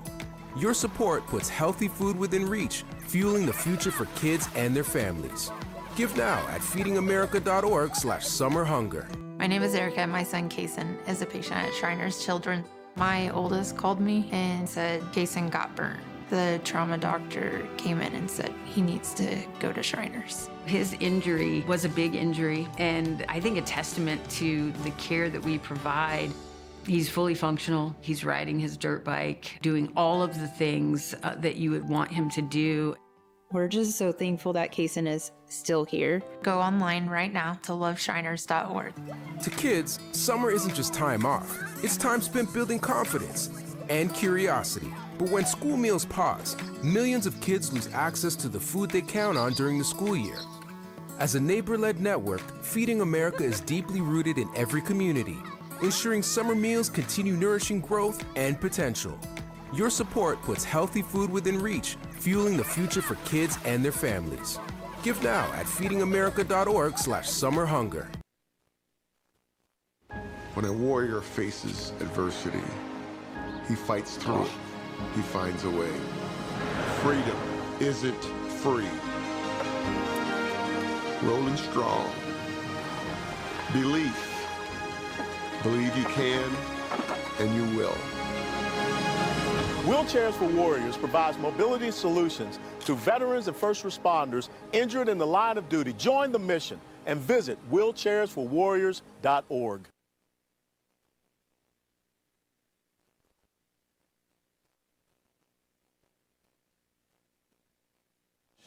The road to Adelup is off and running. This time, we sit down with Republican candidate Speaker Frank Blass and Dr. Mary Okada. Catch the full conversation that took place on May 7th on the Wave 105's YouTube channel. Stay informed and hear their vision for Guam's future. Wave 105 is a glimpse of Guam radio station.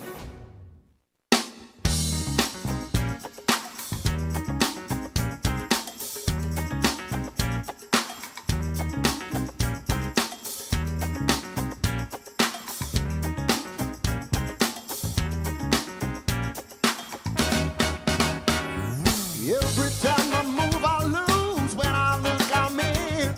And every time I turn around, back in love, I am mixed emotions. Welcome back to the show. This is the Bright Side right here on Wave 105. Once again, here's the number 671-922-1051 or 2. Let's send it back to Mr. Pauly Suba. All right, welcome back. Thanks for hanging out with us. Viva Mates. It's Tuesday, July 7th, and obviously the whole show is dedicated to the recovery of Super Typhoon Bobby. And so, I mean, the amount, the wind speed, that was pretty impressive, right? I mean, obviously we didn't feel the 180 mile per hour winds, but it was even going close to like 200 mile per hour gusts. Yeah. Right.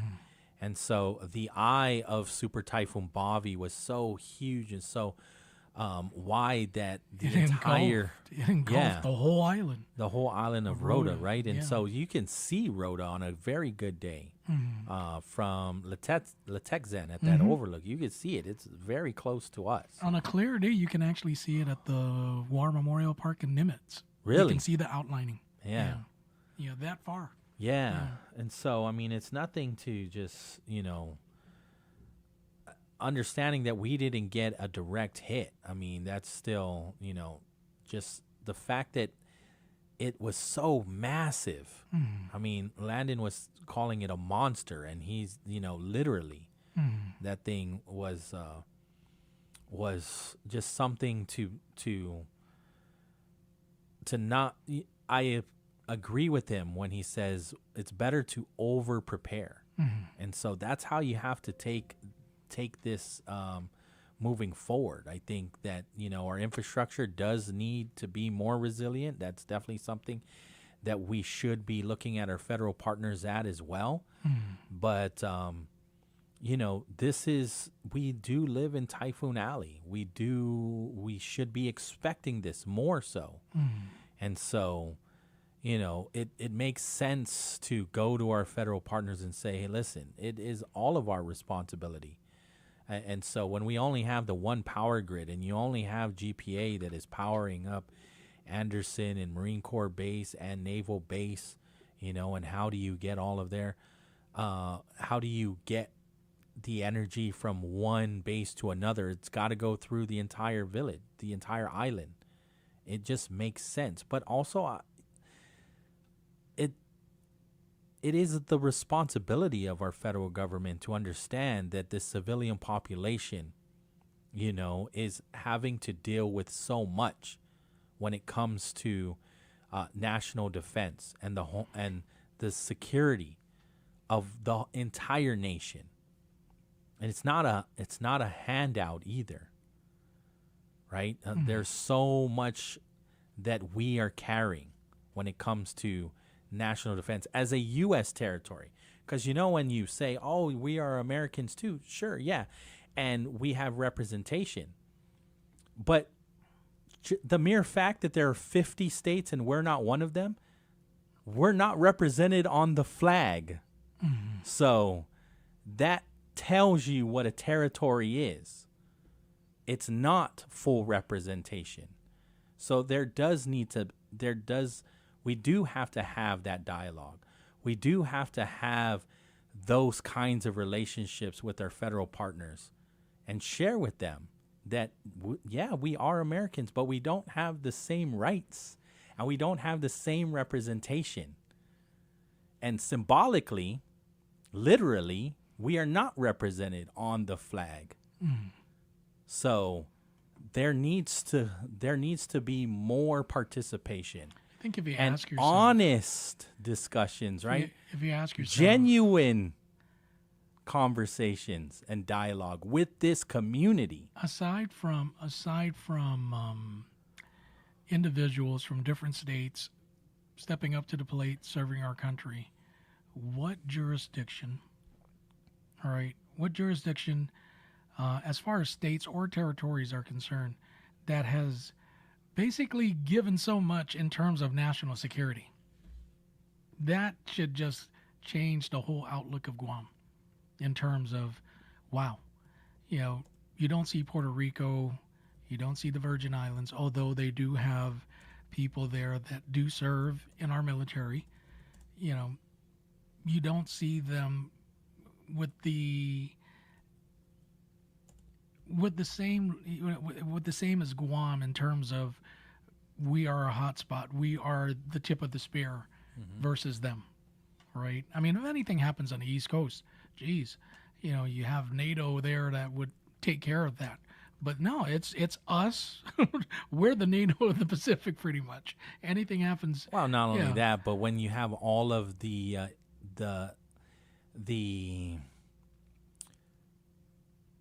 activity happening between, on the other side of the Atlantic Ocean, you have that protection too, right? And so, but here we are at the western frontier. We are at the doorstep of China right now. Yeah, and I agree with North Korea. I agree with Leland Bettis that he's saying when he said at the informational hearing, right, on the military buildup, that it's not China wanting to invade Guam or North Korea. It's all of this accidental issues that are happening. With the submarines, the nuclear subs out there. And my heart goes out to these submariners, to all of these military members, because, when you get deployed, right, the Marines, they get deployed into hot spots. So does the Army and so does the Air Force.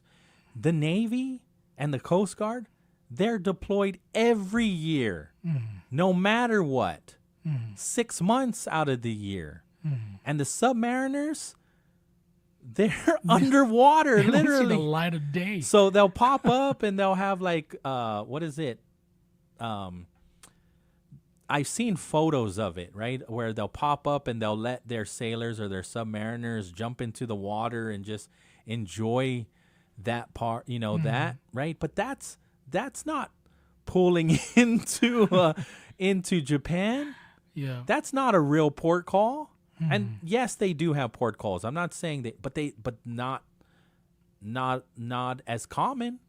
It's not the same as being deployed out to Afghanistan, or not the same as being deployed in Bahrain, or obviously those are hot spots, war zone areas, combat veterans and whatnot.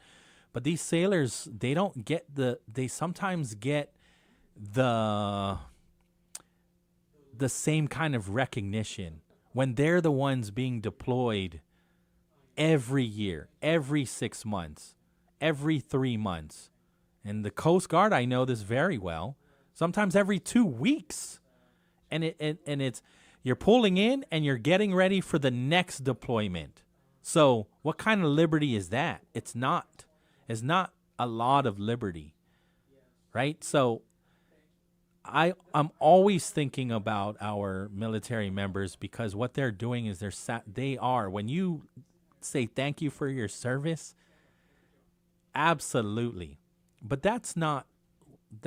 you can you can be grateful and you can understand and respect what military members are doing, but at the same time also say, listen, the federal government and the Department of Defense or Department of War has to do more, must do more. The institution must do more. And definitely more for our infrastructure. So speaking of infrastructure, right, let's talk to our friend from GPA and talk about the power infrastructure, the communications manager, Joyce Sayama. And I know we talked to her before as we were preparing for Super Typhoon Bobby, and now we're talking to Joyce Sayama while we are recovering. And so I'm very grateful for this update, communications manager of GPA. Hi, Pauly. Hafa-day. Hello, Guam. Hi, Ryan. Hi. Buenas and Hafa-day. So, yes, I'm calling because we do have an update. We did provide an update early this morning, Yes. But we also have an update again Nice. this afternoon and I just provided that information. I see it now, yes. Mm-hmm. So we are, as of today, of course, today is the beginning. It has started the recovery phase of our island-wide power systems around Guam. Our engineers and our line crews have begun assessment and restoration efforts. So, our crews have been out there pre-storm and then post-storm again, and we will be out there until everyone's energized. So our system load restoration this morning was 14%. We're now at 17%. Our substation energized is at 83%, and our feeders or our circuits is at 25%. So basically, for feeders, out of 67 distribution feeders that we have on island, 17 feeders are partially energized, which represents the 25%. And then our substation, out of 30 substation, we're at 25. We were at 19 this morning, and then we were at, I think it was 23 or 28 megawatts this morning. We're at 41 for load. So we're moving, and of course our priority, and we've mentioned this, right? The priority for today, and it's been since the guys have been out there early this morning, is to recover our transmission lines. And we need to energize all of our substation and address the water well issues. So that's what the guys have been doing all day. We have a crew, that helps GWA, and we have the line crews that are working on our transmission and substation. So once we can get all of that up, we can start providing, we can start working on distribution lines and distribution feeders that go into your homes. So that is the priority for today and for the next, hopefully, day or so. And the power system update is pretty, it has a lot of information, everything that we've been pushing out, right, what to expect, and then just general notifications for individuals with medical needs, damaged weatherheads, again, customer generators, like what we did, proper use, hazards with carbon monoxide, what happens during voltage fluctuation. So just a lot of information, and also, what happens when there's a down power line. Right. We request that you call in, right? You call in and you get with our dispatchers, or you contact our customer service, or even our office, or even our Facebook page. We're very active on our Facebook and Instagram pages, so you can report all of that emergency situations. But as you know, Pauly, we've always said the GP has a SCADA system, has a smart grid, and we can see that you're out, and we can see all these smaller pockets. So we are aware of all of the customer outages, and we will get to them as soon as we finish with all the priorities that we need to do. And then again, of course, critical infrastructure, hospitals, medical centers, right, dialysis, all of that. So we have to get transmission, substation, then we can get into all of the other critical areas, and then distribution, which is your home. Understood. But I just wanted to mention all of that, right? The crews, there's 12. They're at 12-hour shifts, 24/7, and they will not go home until the last customer is restored. So that's where we're at today. And our linemen too, and women, a lot of them just came back from Saipan, right? Pauly, they have been on typhoon restoration since April. Right. They took care of Guam for the 2 weeks. Right. They got on a plane, went and helped Saipan, CNMI. Then we needed to come back. They needed to come back. We brought them back because they knew that this was happening. We sent out a release saying that our linemen are coming home, right? They got to prepare their own homes, and they got to prepare for the island. And that's what we've been doing. So the linemen have not had a break since Typhoon Sinlaku. Right. And we're very grateful, that they're still, they're still out there and they're still helping our community in spite of the long, the last few months that they've really been doing this.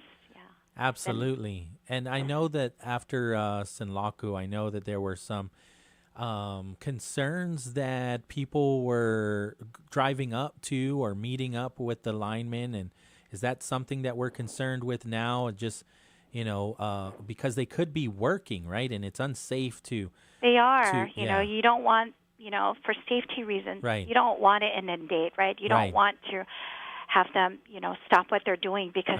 It could be your feeder. It could be, a critical infrastructure. So you want them to continue the work. So we're asking our community, please, let the line workers, do their jobs. If you have any questions, you can always call us. You can always email us. You can always get on our Facebook page. We have a Typhoon Sinlaku bulletin. Sinlaku, I'm so tired. Sorry. No worries. Typhoon Bavi bulletin that's on our website. We have... it's all tabbed. It's all of the information's there, the latest updates, and we're sending out the information. So we just please ask our community to be patient with our line workers and patient with all of our workers that have been out there since pre-storm to get the island ready for this. So yes, that's where we're at. And thank you, Pauly. Yeah. We appreciate our media partners. We appreciate our National Weather Service, folks Landon and Brandon, and everyone else who's been helping get the information out. What about inventory? I know that there was a release saying that you did a full inventory of the resources for the infrastructure, and so we're still okay with inventory. I know we've had we've put out or we've requested and done some procurement on inventory. But yes, so far we're okay. From what I'm told.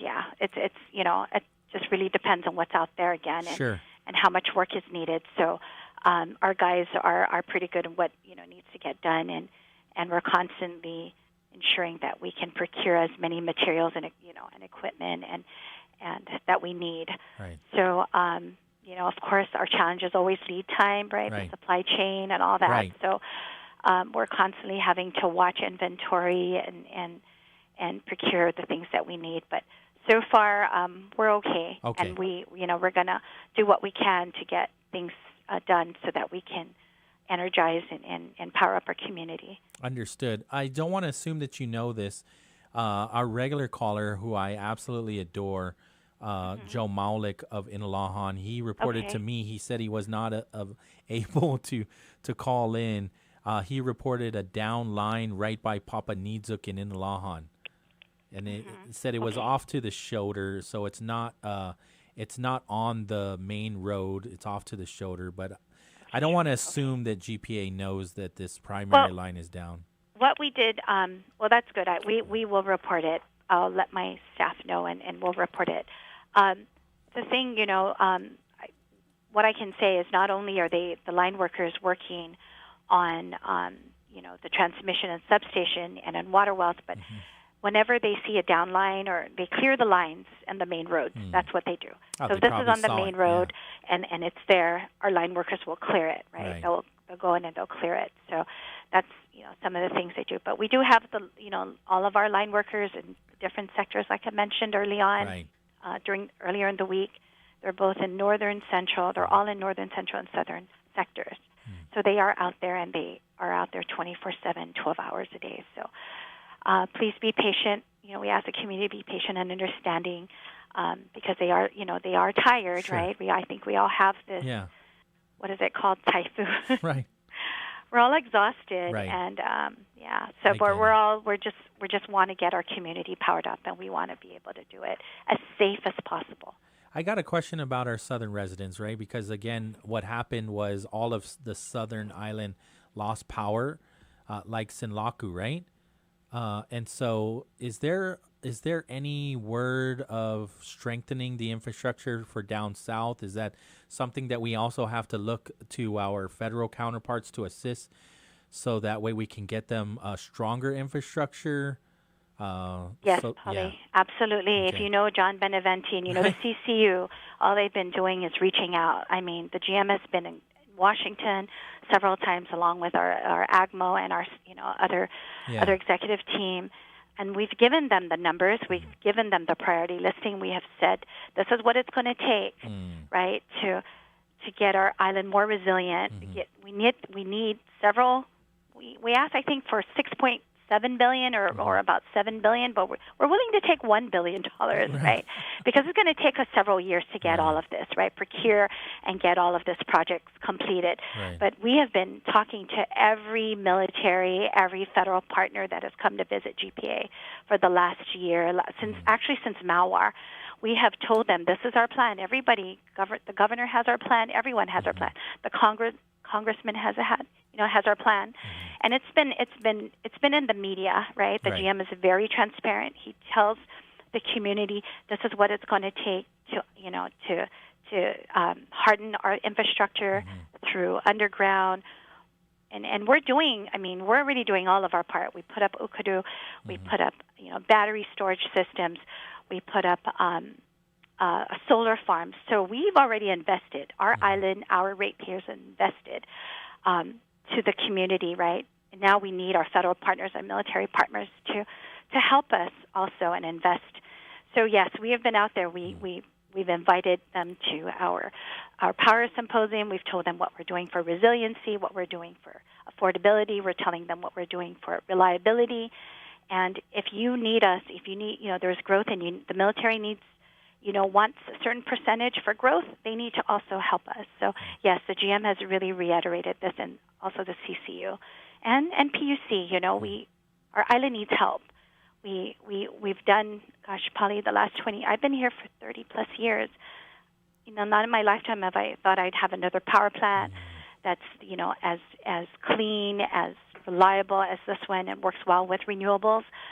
But now we have all these renewables, and we're already heading towards 50% renewable energy, meaning less fuel coming into less consumption, meaning lower costs, right? We have solar farms that are a lot cheaper than our LEAC, but of course with all the geopolitical issues that have happened on this island, it's hard to see the savings, but we've been doing everything we can here at GPA, all of our management, our staff, our CCU, PUC, everybody's come together with our legislative, chair and the governor and the legislature to say this is the needs to make our island more resilient. And, we're doing everything we can until we get that assistance. Yeah, and as you continue to have those conversations on the ground, literally on the ground, are your amazing your linemen and women, but then also your tech support too, your customer service. Oh yeah, right? There's so many behind the scenes. Our customer service folks that have been monitoring Facebook are now going to, we've gone. This is restoration, so now they're on the phones. They're taking all the calls and all the reports. And helping our dispatch crew, our PSEC crew that have been here for a while, to our IT, to our procurement. I mean, everybody, warehouse, everybody, one way or another, is assisting and getting things done so we can get our community back. And then of course we are looking at our brothers and sisters in the north to see what we can do if it's if it does happen. But we are here to get the power system restored and see what needs to get done afterwards. But yeah, we've put it out there. There's been many presentations and many discussions on resiliency, reliability for our power system. I thank you for the update. And so if we get another update in the evening, we can look to your social media, right, to find that, or first thing in the morning for another. Yes, it'll be tomorrow, but we've been putting out a lot of messaging on our socials and on our website. Yes, Pauly, absolutely. Thank you again, Thank you. and thank you for all that you do as well. Oh, no problem. It's not nearly as difficult as what you guys are doing. So we're so very grateful for our partners at GPA. We live here. This is our Right. community. We all have a stake here, Yeah. right? And it's important for us to get things going. For sure. So, yes, thank you, Pauly. Take care. All right, Okay. you take care too. Bye-bye. 4:39 in the afternoon. Once again, the system load restored is at 17%. GPA substation energized at 83%. GPA feeders and circuits energized at 25%. So that's the update. And so we should see another update on where we are with the recovery by the morning. And then obviously Patty will share that.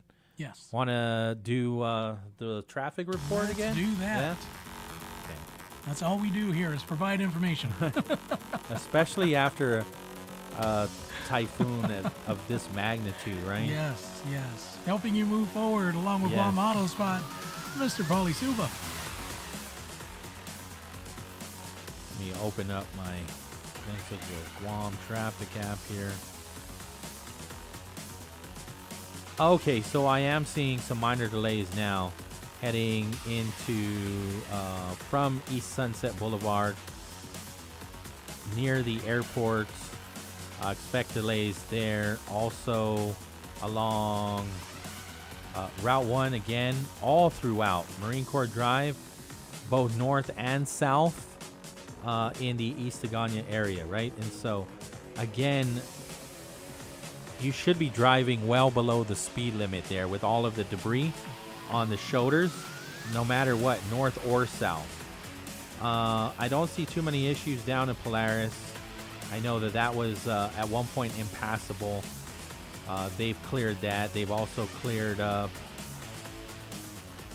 the Hagåtña area, East Hagåtña area as well. Hoggle Bay has been cleared up for quite some time. One of our colleagues, Yuli, he needed to use that area last night. Okay. And he left around 9, and he was able to get home around 9:30-ish through Pago Bay. Other than that, I really, again, the delays that we're seeing are really a lot of people trying to go to the drive-thrus, and the lines. I think there's more traffic there than there's anywhere else. I knew this was going to happen. Obviously, it's kind of the same situation that we saw with Super Typhoon Senlaku. Yeah. It was worse, Mawar. It was far worse. The lines, I think, an hour and a half to sometimes 2-hour waits. Yeah. At all of those drive-thrus. So just be aware that the best case scenario is if you're not headed to any drive-through, you're in the middle lane or the inside lane. And so you're not having to immediately try to swerve out of the outside lane to avoid all of those motorists trying to get in. Once again, helping you move forward, that's Guam Auto Spot. Call them up, 478-AUTO. View their inventory on their website at GuamAutospot.com. Got friends who still haven't switched to GTA? Now's the time to give them a nudge, because you can get up to $150 just for sending them our way. Refer a friend who signs up for a single service like wireless or internet, and you'll score $100. And if they go for a choice bundle, that's a cool $150 in your pocket. It's simple, it's sweet, and it pays to share. Visit GTA.net to start referring today. GTA, we start with you. Terms and conditions apply. Visit GTA.net for more information. Hungry and need gas? Mobile's got you covered. Now through July 31st, Mobile Smiles app members can enjoy a free 6-inch Subway sandwich with every minimum fill-up of $30 gas at any Guam mobile station. Available exclusively on the mobile app. It's an easy summer win. Fuel up, open the app, and enjoy the rewards. Not a member yet? Pick up a Mobile Smiles card at any mobile location and register today. Mobile and Subway, a great deal for the summer. See store for details. To kids, summer isn't just time off. It's time spent building confidence and curiosity. But when school meals pause, millions of kids lose access to the food they count on during the school year.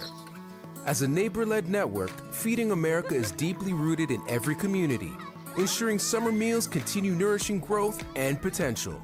Your support puts healthy food within reach, fueling the future for kids and their families.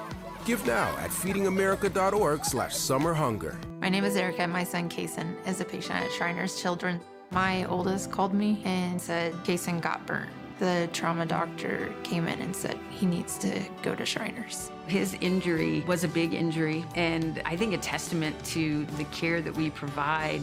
He's fully functional. He's riding his dirt bike, doing all of the things that you would want him to do. We're just so thankful that Kason is still here. Go online right now to loveshriners.org. To kids, summer isn't just time off. It's time spent building confidence and curiosity. But when school meals pause, millions of kids lose access to the food they count on during the school year. As a neighbor-led network, Feeding America is deeply rooted in every community, ensuring summer meals continue nourishing growth and potential. Your support puts healthy food within reach, fueling the future for kids and their families. Give now at feedingamerica.org/summerhunger. The road to Adelup is in full swing. We recently spoke with Democrat candidates Lieutenant Governor Josh Tenorio and Senator Tina Munilla Barnes to learn more about their vision for Guam. Catch the full conversation that took place on May 26th on the Wave 105's YouTube channel. This is a glimpses of Guam radio station.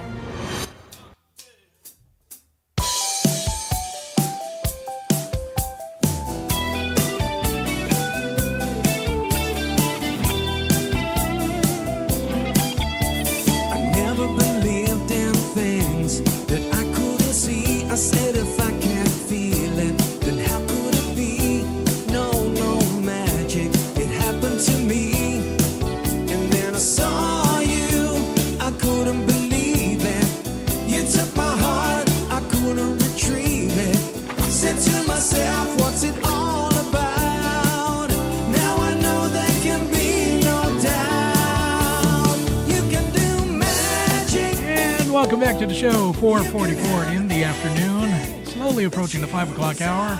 Once again, here's the number, 671-922-1051, or sending it back to Mr. Pauly Suba. Buenas. We got more information from our sponsors, Subway. Okay. Subway is now open at their mobile airport location, Nice. Anderson, Mobile Manilao, Naval Hospital, NCS, and the mobile Isangsong. Think I'm going to go get me a sandwich. Yeah, heck yeah. Subway fed us while we were here. Nice. Subway did. Chili's also fed us some delicious food. So we never went hungry, thanks to Subway giving us those sandwiches while we were hunkered down here at HQ. You know, it's behind the scenes that happen, right? I mean, it goes on election night. It goes on typhoons. Right. It's, you know, for the people listening that don't know what happens, during these events, you know, we are well fed. Oh, yeah. And a lot of times we're well fed thanks to Subway. Yeah. And so many people are. It's not uncommon to go to an event, a fundraiser, meetings, corporate meetings. Oh, yeah. And you go to the snacks table and there's Subway sandwiches. Nice. Yeah. Yeah. Yeah. Yep. So every time you hear this Typhoon Update was brought to you by Subway, yeah. Well, Subway brought it to you and they brought us some food. Yeah. Absolutely. Also, our other sponsor, we appreciate GTA, right? Yes. They've given me some store updates too. So, today, the GTA Experience Center in Tamuning is open until 6 p.m. They opened up at 1. The Anderson Air Force Exchange opened at 3, and they'll stay open till 6 p.m. And their call center and tech support is open from 1 to 6 p.m. Then tomorrow through July 11th, the GTA Experience Center in Tamuning and their Anderson location is open from 9 a.m. to 6 p.m., right, for this week, all the way till July 11th, Saturday. The Micronesia Mall, 10 a.m. to 9 p.m. So tomorrow, the Micronesia Mall location will open because the NEX and the Micronesia Mall today, they're closed. But the NEX is closed until further notice. And so we're waiting to see, and obviously GTA is staying connected with us, and we'll get updates. But for right now, the NEX GTA location is closed until further notice. The Micronesia Mall location is closed today, but they will reopen tomorrow, 10 a.m. to 9 p.m. And again, the GTA Experience Center is open right now, but they will close at 6. And the Anderson location is open right now and close at 6. Then they will be open, both those locations, the GTA Experience Center in Tamuning and Anderson, open all day tomorrow, 9 a.m. to 6 p.m. So there you go. The tech support open 7 a.m. to 6 p.m. and the call center open 8 a.m. to 6 p.m. Tomorrow. For today, they opened up at 1 and they'll stay open till 6. Good. So there you go. That's an update from our friends at GTA, who also sponsor the BrightSide. Let's see here. There was an update on tourism too, because there were a number of people. We ate. My wife and I, we celebrated our 23rd wedding anniversary. Nice. Congratulations. It's actually Happy anniversary. July 5th. Which works out every year except this year. It works out every year except this year. Okay. The reason why it works out is guaranteed 3-day weekend. Oh, yeah. And we would usually use this to travel, right? And so we didn't travel this year, but we love traveling, especially in the Asia area, and we take advantage because she's off, I'm off at least for 3 days. Yeah. Maybe take one more day of leave, and now we have a 4-day weekend trip, right? Yeah. But we did notice when we went, because we ended up celebrating it early, obviously, because I knew I was going to be here on Monday. Sunday, sorry, July 5th, Sunday. I knew I was going to be here for most of the day, right? So we celebrated early, and we did notice quite a few visitors when we went, and so they ended up getting stuck. I think they were wanting to come here to celebrate Independence Day in America, and obviously Guam is the closest American soil, right? I saw this one video online. Somebody was taking some video of how beautiful Tumon is after the storm. And I kid you not, panning left to right, all I saw was tourists. Okay. I was like, okay, there you go. There's the silver lining. Everybody wanted to get out of their room. Yeah, and it is, obviously they want to come for the sun and they want to come for the sea, right? And so it's still too dangerous to go out into the water. So, when you spend a lot of money, to go and travel or be on vacation, it can be a big downer. I know it hurts.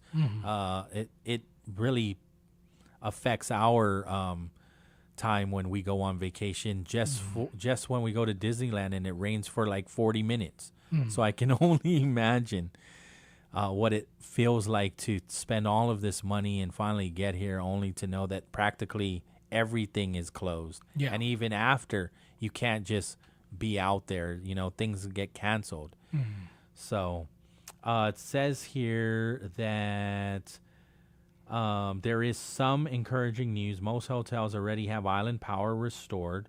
More than 1,000 visitors safely arrived over the holiday weekend, right? And so when it comes to tourism recovery and even destination management, a lot of it does have the recovery of this typhoon affects destination management. And so they're clearing storm drains and culverts to prevent flooding, removing some storm debris, inspecting the solar-powered streetlights. We lost a lot. Yeah, I think we're like 60. For Sinlaku, we lost a lot. And so they were still in the middle of repairing those solar panels from Sinlaku. Yeah, so that's something that they're looking at. They're cleaning Pauly San Vitores Road, inspecting the beaches from Ipao Beach to Gun Beach and Hagåtña Bay. And so the GVB's Tumon office will reopen to the public on Wednesday.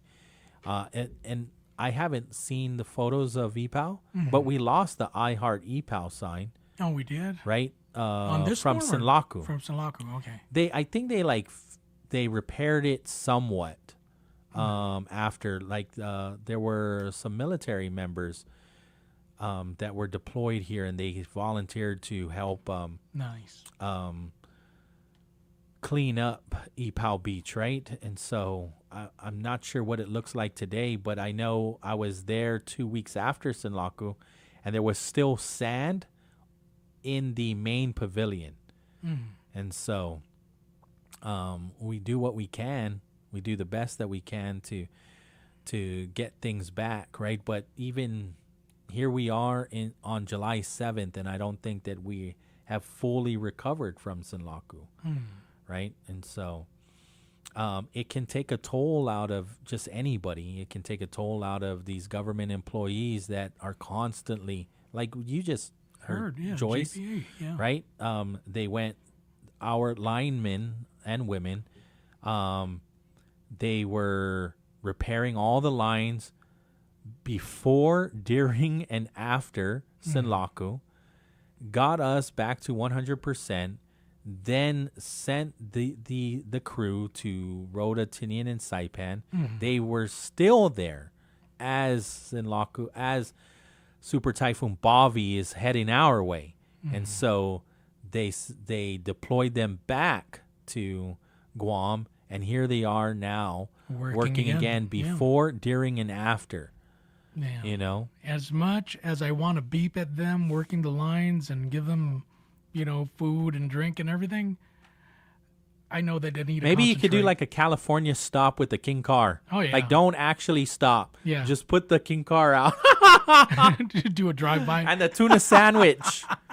And the tuna sandwich and the King Car. That's the breakfast of champions right there. Much love, man, from the top all the way down to the rank and file at GPA, because they're doing a great job. Yeah, and DPW, GPD, the National Guard right now, the telecommunications. I mean, you just name grocery store owners, the mom and pop stores that stayed open as long as they could. It's that and word. then reopened at like 5 this morning. It's that word resiliency, right? Yeah, I'm too exhausted to be resilient, man. Because everybody knows their role. I mean, even us here, we understand. I mean, I didn't want to be here again, especially not on my anniversary. Yeah. But this is the role that we play. That's right. And when a community understands their role, things move fast. Absolutely. And so I think right now, and I would just say, because eventually it will, if our power doesn't turn on in 2 days, maybe by Thursday we're going to get some phone calls and saying, what's going on. I don't think that that's something that we should be concerned about. And when you consider the damage, and even though we felt a little of the typhoon in terms of Rhoda feeling it, period. You got to look. I mean, I passed by Sinohania, the GPD headquarters, and they are building the fire department. Right. It's totally demolished. Really? Yes, everything fell down. Yeah, walls and everything. Oh, wow. Yeah. So I don't. This is something maybe we want to call GFD probably on this, because it looked like, wow, it was standing up and that was it. Yeah. Okay. Yeah. Let me see if I can get an update. Let me see if I can reach the captain and see if there's an update. Well, until I can give you more information. The National Guard, there are National Guard members directing traffic at this time. So far, 35 volunteers for the territorial active duty as of 3/22. This is coming in from the Guam National Guard PIO Captain Mark Scott, and saying that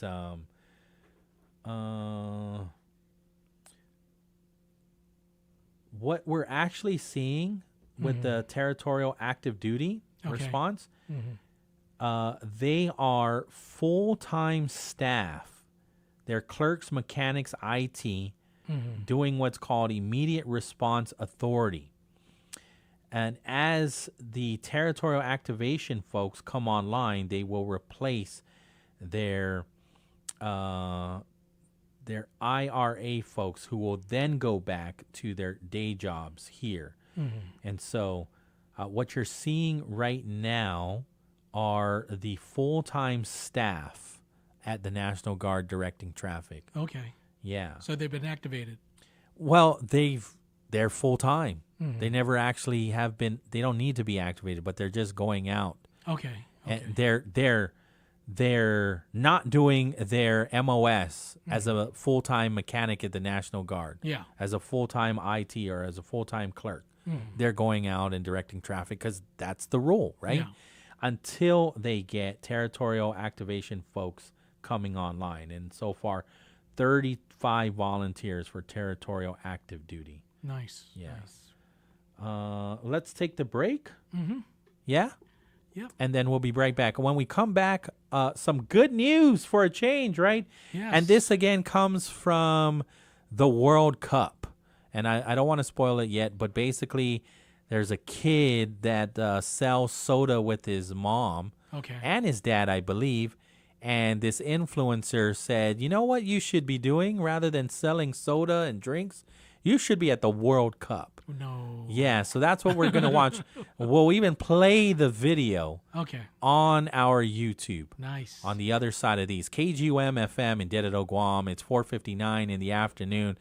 The day after the Super Typhoon Bobby has landed mostly in Rota, but we definitely felt those effects here in Guam. KGUM-FM in Dededo, Guam. AP News, I'm Ben Thomas. President Trump's heading to Turkey for a NATO summit that starts Tuesday, and Charles de Ledesma reports pressure is being applied to the allies. NATO Secretary-General Mark Rutte has made clear allies must put forward clear, concrete and credible plans to reach the organisation's spending targets. He says European allies and Canada are expected to invest $258 billion more in defence in 2025 and this year. The meeting comes at a crucial time for the alliance, with the US scaling down its security role in Europe. Washington's been pressing allies to shoulder more of the spending burden. I'm Charles de Ledesma. Russia launched another massive barrage on Ukraine ahead of the summit, killing at least 22 in and around Kyiv. New federal data show a steep drop in Affordable Care Act enrollment after enhanced subsidies expired in January. Ohio and Oklahoma each lost nearly a third of their enrollees over the past year. New Mexico was the exception, gaining 14% as it replaced lost federal subsidies with state funds. And Lisa Dwyer reports there are new allegations about a Senate candidate. A woman who previously dated Maine Senate candidate Graham Plattner says he drunkenly forced her to have sex after she told him to stop in 2021. Jenny Rassicott told Politico that she'd been in an on and off relationship with Plattner, but cut off contact after that night and told him the incident was not consensual. Plattner posted a video on his social media campaign account saying, "Any accusation of non-consensual behavior is categorically false." Plattner has canceled a number of town halls. Regardless of the inaccuracy of the reporting, but mindful of the political reality it will inflict, we are taking the time to reflect on the best path forward. Plattner is seeking to unseat Maine's Republican Senator Susan Collins. I'm Lisa Dwyer. This is AP News. It's 100 years since Ernest Hemingway wrote his masterpiece on Spain's bull runs. The San Fermin Festival in Pamplona keeps tour operator Bruce Anderson very busy. Driven by the romance around Sun Also Rises and Death in the Afternoon. Hemingway's The Sun Also Rises put Pamplona on the map. Bill Hillman read the book. By the time I was done with that book, I was going to be a writer and I was going to be a bull runner. Hillman has struggled with bipolar disorder. The thing that really kept me going through those bad years was that I had an adventure waiting for me in Spain. Actress Mariel Hemingway says identity, love, purpose, and how to rebuild after profound loss are themes that haven't ever changed. That's what's great about my grandfather, is that he dealt with things that were profound and deep about human nature. More than 1 million people visit Pamplona for the San Fermin Festival. I'm Ed Donahue. And more stories at apnews.com. I'm Ben Thomas. Thanks for listening. KGUM-FM, Dededo. Powered by Glimpses Media. Guam is building the future, and the right conversations start here. SAME Guam Post invites you to the 2026 Industry Forum happening July 28 through 30 at the Dusitani Resort. Join military, government, and industry leaders as they come together to discuss Guam's future in infrastructure, resilience, and regional growth. This premier event connects you to Guam's next generation of infrastructure. Registration is open. Visit GuamIndustryForum.com. The 2026 SAME Industry Forum, delivering Indo-Pacific readiness. When a warrior faces adversity, he fights through it. He finds a way. Freedom isn't free. Rolling strong. Belief. Believe you can, and you will. Wheelchairs for Warriors provides mobility solutions to veterans and first responders injured in the line of duty. Join the mission and visit wheelchairsforwarriors.org. The road to Adelup is here, and this time we spoke with Democrat candidates, Senator Torius Terlahi and Senator Sabina Perez. Here is your opportunity to hear how they plan to govern Guam. Watch the conversation on Wave 105's YouTube channel, dated May 28th. This is a Glimpses of Guam radio station.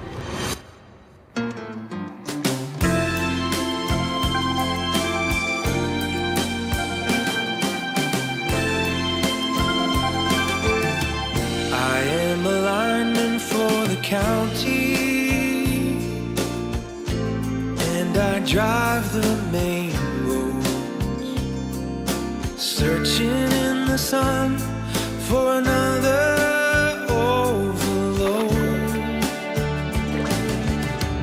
I hear you singing in the wire. Gotta send it out to all the linemen and women of GPA. I've never heard this song before.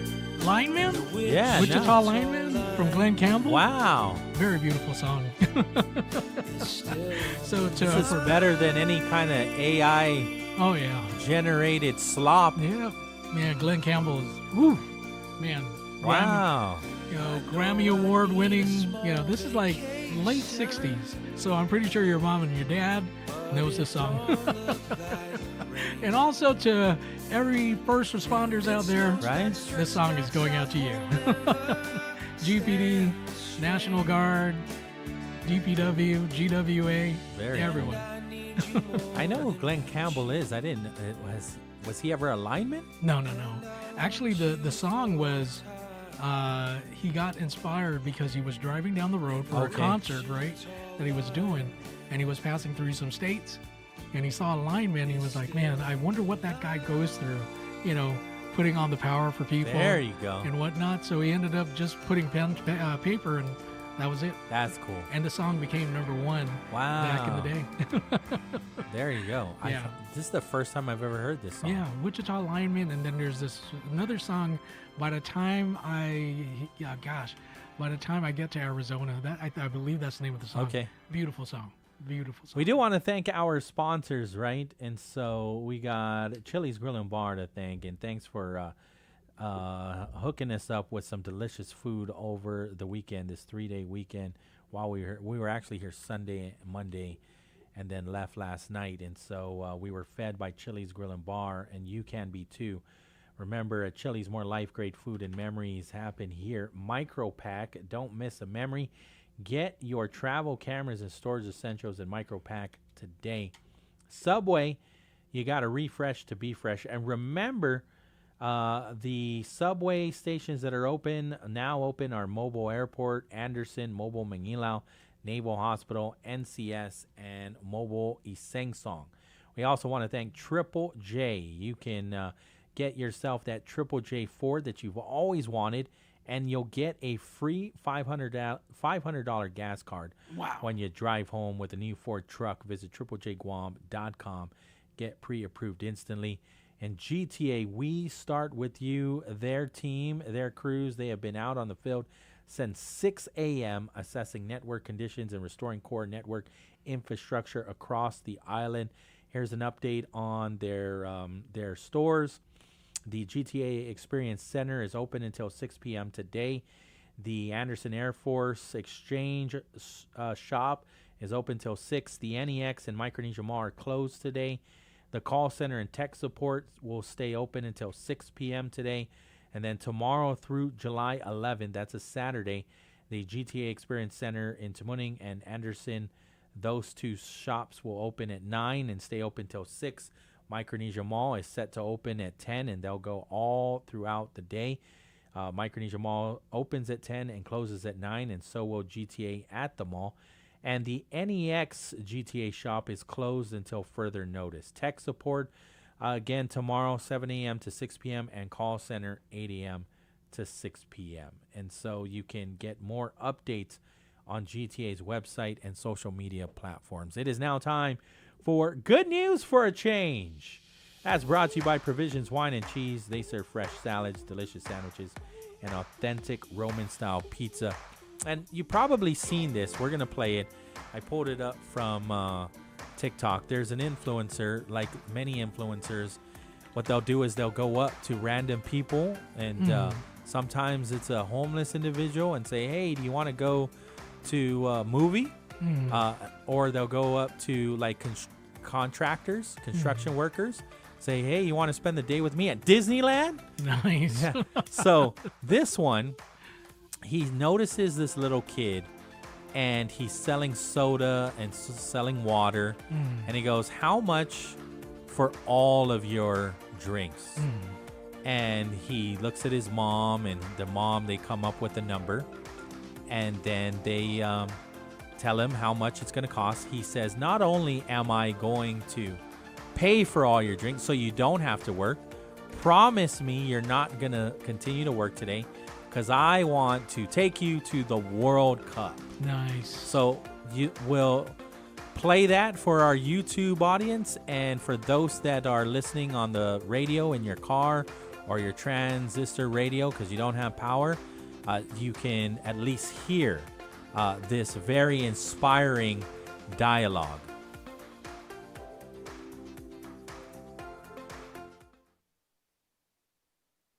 Sell other water bottles? I sell water bottles. Yeah? Yeah. What do you have inside right now? I have water bottles, Coca-Cola, Sprite, and I have one Pepsi. How much for all of them? All the water bottles? All the water bottles. All the drinks. We're gonna need to count. What's your name? How old are you? 9 years old. 54. 54. 54 bucks for all the drinks? Yeah. How much for all the drinks and all the hot dogs? Yeah, él quiere comprártelo. ¿Los cocinar todos los de aquí o todito caja? I think we cannot do that right now because they're not cooked. Give me a price. I don't know, 150. For everything? Yeah. If I pay that, you won't work today? Okay. Promise? Yeah. Ethan, Venga, lo voy a contar. Vamos a contar. $1,000. I got 40% of everything, so. Do you like soccer? Yeah, a lot. On a rate of 1 to 10, I'll rate it like a 9. Is your dad here? Oh, yeah, he's up there. Quería comprar toro para los hombres. Y los compró toro y los dio $1,000. Oh, thank you so much. You're welcome. I stay here because the next week I need like a pay rent. I appreciate that. But what you don't know is I made a promise to your son. We made a handshake. I said, I'm going to buy out all your hot dogs and your drinks if you don't work today. Thank you. Thank you so much. Can you promise me that? I promise. Because I got 2 tickets to the World Cup. We're going right now. Yeah? We're going to the World Cup right now. Okay? Okay? Love you, man. This is the best day ever.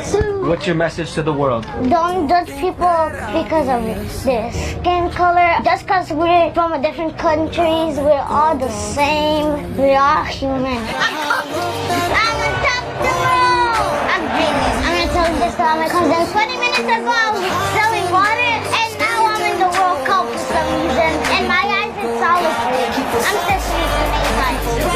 I'm having a great time. This is awesome.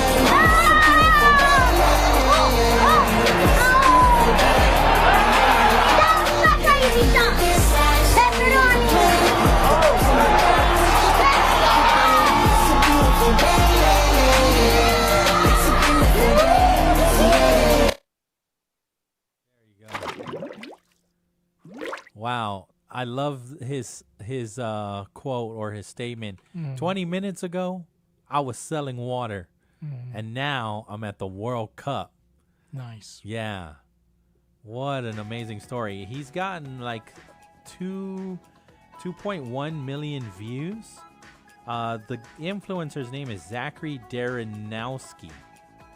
And I was looking it up and making sure and verifying. And this is true. There are people commenting that they are going to pay off this family's 1-year rent while making sure that his family gets to watch the World Cup live till it's over. Wow. Yeah. There are so many people commenting about this story. And it's getting so many, it's circulating like crazy. It's gone back to his family and friends and even teachers too. Yeah. Yeah. I mean, I think I'm at the wrong place, man. I mean, really, you know, stuff like that. It does happen on Guam, but it's like, hey, you want some mango? Yeah. Because I have too much in my yard. So once again, good news. So brought to you by Provisions. They're open Monday through Saturday.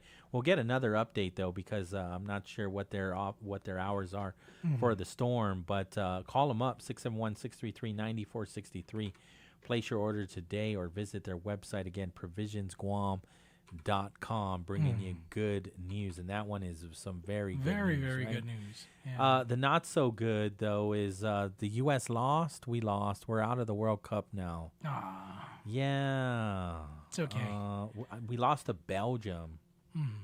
But it's been a while since we advanced to the round of 16. So, I mean, if you think about that, I mean, we weren't even supposed to make the round of 16. We weren't supposed to be there. Right? And so we lost to Belgium 4-1. Spain beat Portugal 1-0. All of the home teams, the host teams, Mexico lost the other day. I was really hoping Mexico was going to win. They lost to England yesterday 3-2. Norway beat Brazil 2-1. And Canada was the other host country. They lost to Morocco 3-0. So, yeah, things are starting to unfold now for the rest of the World Cup. Argentina takes on Egypt tomorrow at 2 a.m. Switzerland goes up against Colombia at 6 a.m. And then we go to the quarterfinals. So if we look at the bracket now, the bracket for the quarterfinals is starting to shape up. France will play Morocco. Spain will play Belgium. If we had beaten Belgium, we would have been playing Spain. England will go up against Norway. And then the rest of the bracket is not. We'll find out tomorrow. Again, Argentina versus Egypt at 2, and Sweden versus Colombia at 6. And the winners of those two games will play each other. So I mean, Argentina is still favored to win again the World Cup. But yeah, that's how things are turning out. Norway's a lot of fun to watch. Mostly their fans, because they'll have the whole section rowing fake boats or a fake Viking ship, right? They'll do that. Oof. Oof. I'm like, you're not even rowing anything, but it's cool. It's cool when thousands of people are doing it in unison. Yeah, it's very cool. Okay, Eric. What's his name? Eric the Red? Yeah, Eric the Red. Erickson? Erickson. Let me see. What else do we got here? Obviously, we've got more. Really, again, for the last 3 hours and 20 minutes, just giving you updates that were coming in from GPA, from the Office of Civil Defense, and the governor's office as well. The government agencies will open tomorrow, regular business. I haven't heard anything as far as any agencies not going to open tomorrow. Obviously, check GCC. Their schedule is for later, but that all has been shared. There won't be early voting. It was supposed to happen today. Yeah. But obviously, we know why we didn't get to go to West End because we're still recovering, and we'll use tomorrow to recover, and then we'll do the early voting on Thursday, right? And just like everybody here, Pauly, I mean, with the government agencies and private sector, we too, we have to, continue on with the business. So today we were actually supposed to have Alexander Duenas and also Joaquin Taidagui, but because of the typhoon, I managed to push it back to Thursday. Joaquin Taidagui? Yeah, Joaquin P. Taidagui. Oh, okay. That's his. I'm sorry, I forgot. Yeah. Yeah. So I know him as Quinn. Yeah, Quinn. Yeah. Yeah. I get mixed up when you call him Kin. I'm like, I don't know. Well, I'm using his. I know Captain Kin. Yeah, no, I'm using his government name. Right. Got to. Otherwise, he would be disqualified, like Charlie and Jeff. Yeah. So, and that's what it was on. That's what he filed as. So, got it. For Quinn, right? Yeah. Our good friend Quinn. I'm still waiting. I did make a call out to them. I'm pretty sure they didn't receive my email because it was all jacked up. Oh, let me. Yeah. So I ended up. I know giving, somebody that might know him. I ended up giving him a call, and I did speak with somebody. Oh, you did? Okay. Yes, I did. And so they said they will get back to me. So I set it up for Thursday, and then this is, of course, our segment Beyond the Ballot. So we're going to continue on, and for sure, in spirit of not making Maria Pangilinan cry, trying to get everybody out there to vote. Yeah. And so we're going to educate everybody out there with the candidates that we bring, making a run for the senatorial seat for the 39th Guam legislature. So that's happening. Again, Mr. Alex Duenas did confirm that he's good for Thursday. Just waiting on Quinn right now to give us a call. Right. Yeah. And then by Friday, I should let everybody know who's coming in on Friday. Yeah. But yeah, it's happening. It's still happening. We're going to still do our thing over here at Wave 105. I'm also just tracking any movement in the NBA. Mm-hmm. So many trades and different movements for the past couple of weeks. It's been insane. I mean, this is what happens when the New York Knicks win after 50-some years. Yeah. Everybody's just like, all the teams just implode and start trading off their superstars. Yeah, where is, what's his name, LeBron going to now? We don't know yet. That's who I'm really tracking. Yeah. He could go to Golden State. He could go to Cleveland. He was going to go to New York. I don't think that's going to happen. Like, they don't need him no more. Yeah. There was a very good chance that he could have ended up in New York if they lost. Because they're like, okay, we need LeBron because we can't figure this out. Then you got to look but at. they don't need him. You got to look at the contract, right? I mean, what is he going to do? Is he going to be there as a secondary player? He should take a pay cut. Yeah, he should. If he wants to win a ring, all these contenders can't afford him. Yeah. Unless he takes a pay cut. I mean, is he going to go in there, guns blazing and do another big three type thing and all? I don't think he could. I mean, he's okay with being number 3, the third option. I mean, that's what happened with the Lakers last year. Like, when Doncic, him, and Reeves were rolling, he was the third option. But could that and he was okay with that. Well, you see, that's just it. I mean, and then both of them got injured, and he had to be the main dude. And this 41-year-old beat out a very young Houston Rockets, and obviously they got swept by OKC later. I want to say it might be the pride in him. Like, look, I can still do this. And maybe that's the reason why he left the Lakers, is because even though he was okay with the third spot, he was like, man, come on, man, put me in, coach. And I mean, because he usually is the go-to guy.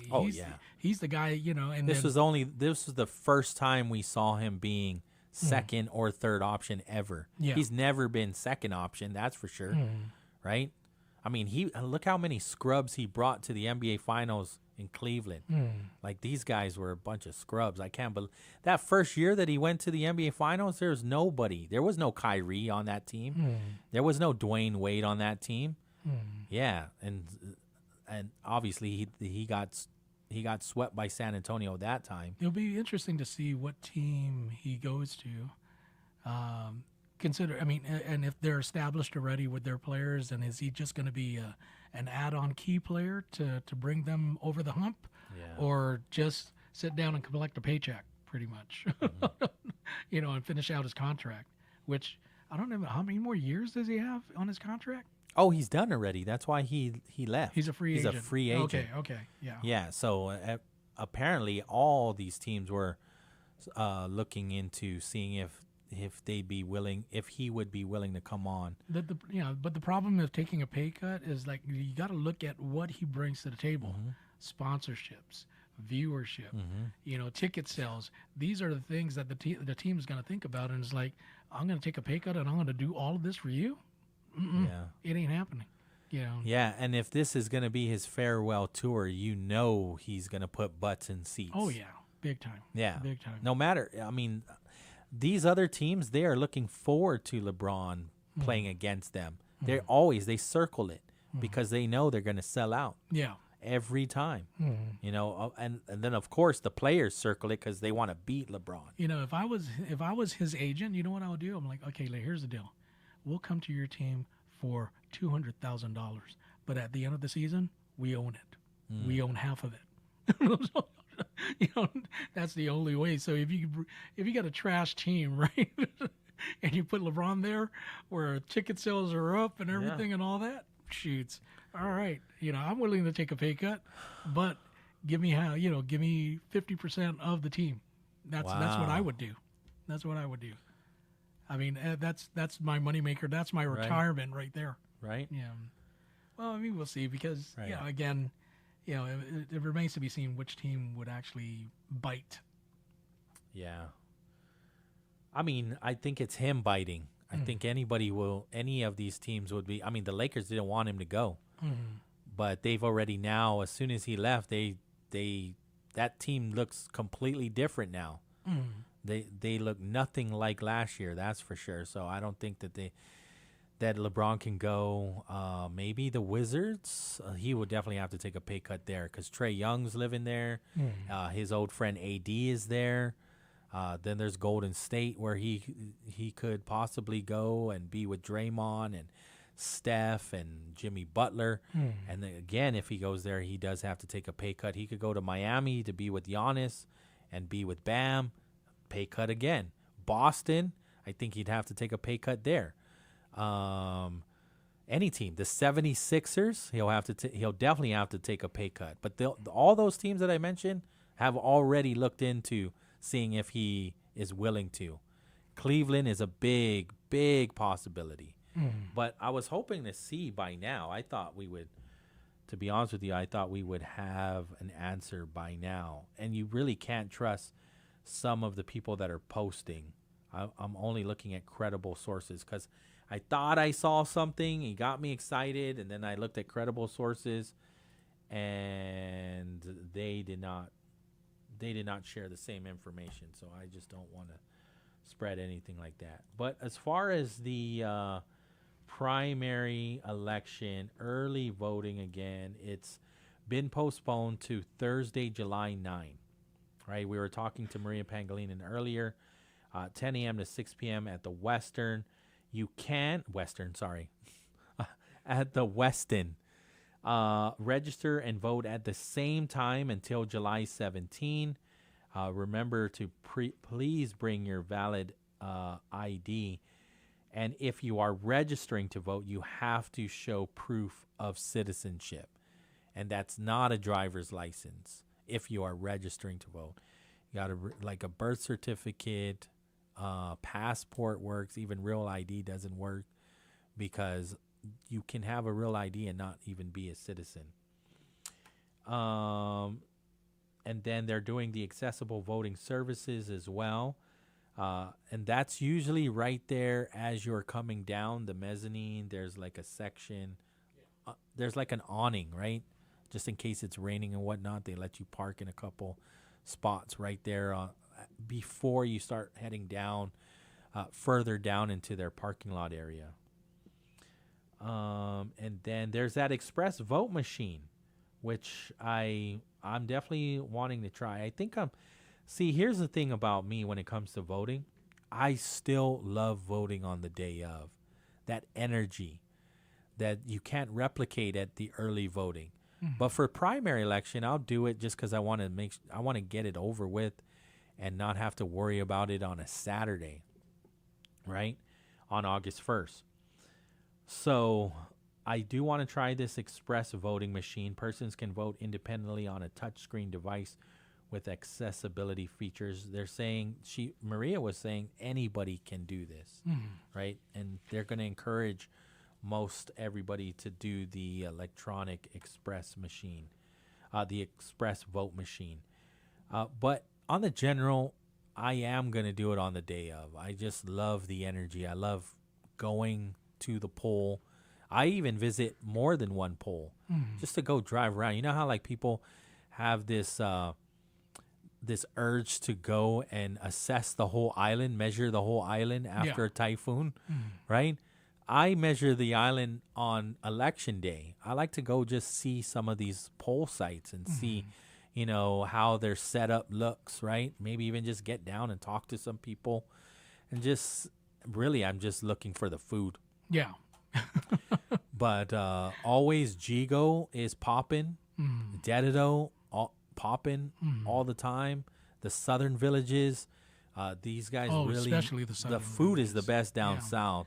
So, you know, I mean, in my past experience with campaigns, right, whoever I was campaigning for, you know, we normally start at JFK, right, work our way down south, you know, and we're planning this out. Okay, we're going to hit Assen, Maina, you know, we're going to hit Agani Heights and Ahania, and then work our way down to Petey, down to Agate, down Umatic, Minarahan, Mariso, hit all those places coming back up, right?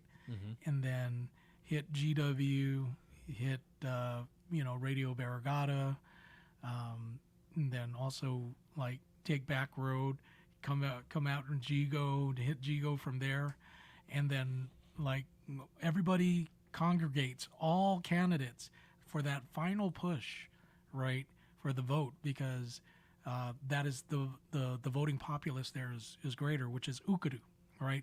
They'll hit the other camps or the other polling sites in Dedido, right? Like at Liguan, you know, that school there, and then but everybody, you know, you'll see everybody, and they're all lined up at the entrance of Ukadu. And then right after that, everybody goes home, goes shower, and then right to the headquarters. It changed too, because I noticed Ukadu is like the big spot that people will finally end up at. Why did it change from Weddingale to Ukadu? Because Weddingale used to be the spot. It used to be the spot, but I think with because Weddingale still has their polling site. They still do, and it's still big, mind you, but the final push, though, is everybody's there because I guess the voting populace. Why did it move? Is that really the case? Because the voting populace is higher at Ukadu? I think so. I think so. And, you know, parking is good, right? Yeah. And nobody is allowed to go after the gate. So everybody coming in, they're going to see the candidates, you know, hold up their signs, number 15, you know, waving and whatnot. And there's that long island in between, right? That's true. You know, so so everybody can line up right there and like, hey, you know, all that stuff, right? So they scoped out the area and say, you know what, this was probably the best location. Yeah. I mean, and Senator Joe always has the best spot right at that turn going in, right? From the main road, that corner right there. I don't know if somebody's camping out there for him or whatnot, but, you know, first come, first serve, right? But that is usually the case right there, you know, and it's almost like, you know, with Zotnia too, right? You know, at that school. Maria Ujoa? Yeah. You know, where it's just that one way in, one way out, yeah. and everybody's there. But it might, you know, there's a new gas station and houses over there. So I don't know if it's going to be more cramped up than it was before, you know, because those spaces were usually taken. Now, I don't know. Yeah. It'll be interesting to see. I think the only one I don't drive by is Hagåtñas, because it's just the legislature. Oh yeah, shoot! It's only like probably 100 You could people. sit there for 2 hours and not see anybody coming in. Yeah, I think that's the only one that I really, you know, the population of Hagåtña is extremely low, and so you don't see very many people in that area. So when I think about some of the most popular spots, Ryan's correct. Ukadu's always popping, especially, I mean, if you're going to go, if you want to see what it looks like when it's most populated, you show up right as the polling sites are closing. And on both sides, it's packed on both sides, and the music is playing and everything. It's pretty cool to see. But then throughout the day, there pick a place, whether it's GW. I remember that was always fun to drive by and check out. At one point, they were over on the UOG side. I think they are now on the GW side, more so. But then Asin Maina is a lot of fun. Ocean View Middle School is a lot of fun. As you're going up the hill, you'll see a number of houses host some of the campaign, the teams as you're going up, talking about Hoggett. Yeah. Yeah. Oh, yeah. Over by Ocean View Middle. Oh, yeah. That Those place guys. is fun, too. Very fun. Yeah. Santa Rita Sumai, not so much because it's over on the southern high side. And so the parking is kind of far away. You got to walk far to get to vote. And so even PT, that's Jose Rios. Yeah. And I'm not trying to say insult villages, but I'm just saying it logistically, it's not friendly to people that aren't trying to vote, that just want to go check it out. Yeah. There's no real place to hang out. Well, with Santa Rita last election, geez, they were doing the electric slide. They had like a group of dancers. See, I didn't notice that. Yeah, I was like, I guess when I drove by, I just noticed it was kind of off to the side, too far from Southern. And you got to walk over the parking area. Is it Southern or the other school that's there? That might have been it then, I think it's the other school. Well, I saw people parking on the southern side and then probably walking up and crossing the street to Harry S. Truman, they're right? They're lively Okay. there. Yeah, and then with PD, I like PD only because it. But you're in the school. Yeah, and all you do is just eat. So I kind of feel weird hanging out inside a school facility. And Mayor Alec, he'll make sure you eat.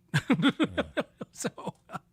I mean, say, hey, just come and eat. Hey, Democrat, Republican, I don't care. Come and eat. JFK is fun, too, because the parking lot is so huge. Yeah. So it's fun because you're right on Marine Corps Drive. Yeah. And so you see all the people waving on Marine Corps Drive as you're going southbound. Yeah. Then you turn in, you park, and the camps or the tents, the canopies, they're further away. Yeah. So you can easily find parking and get down and easily drive away, too.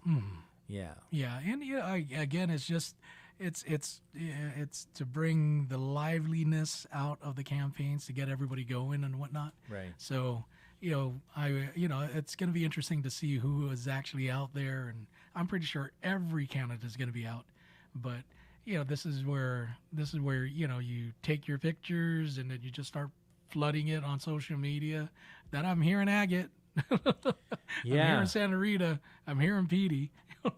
I think we should have the conversation of merging Hagåtña with MTM, because what is the voting population?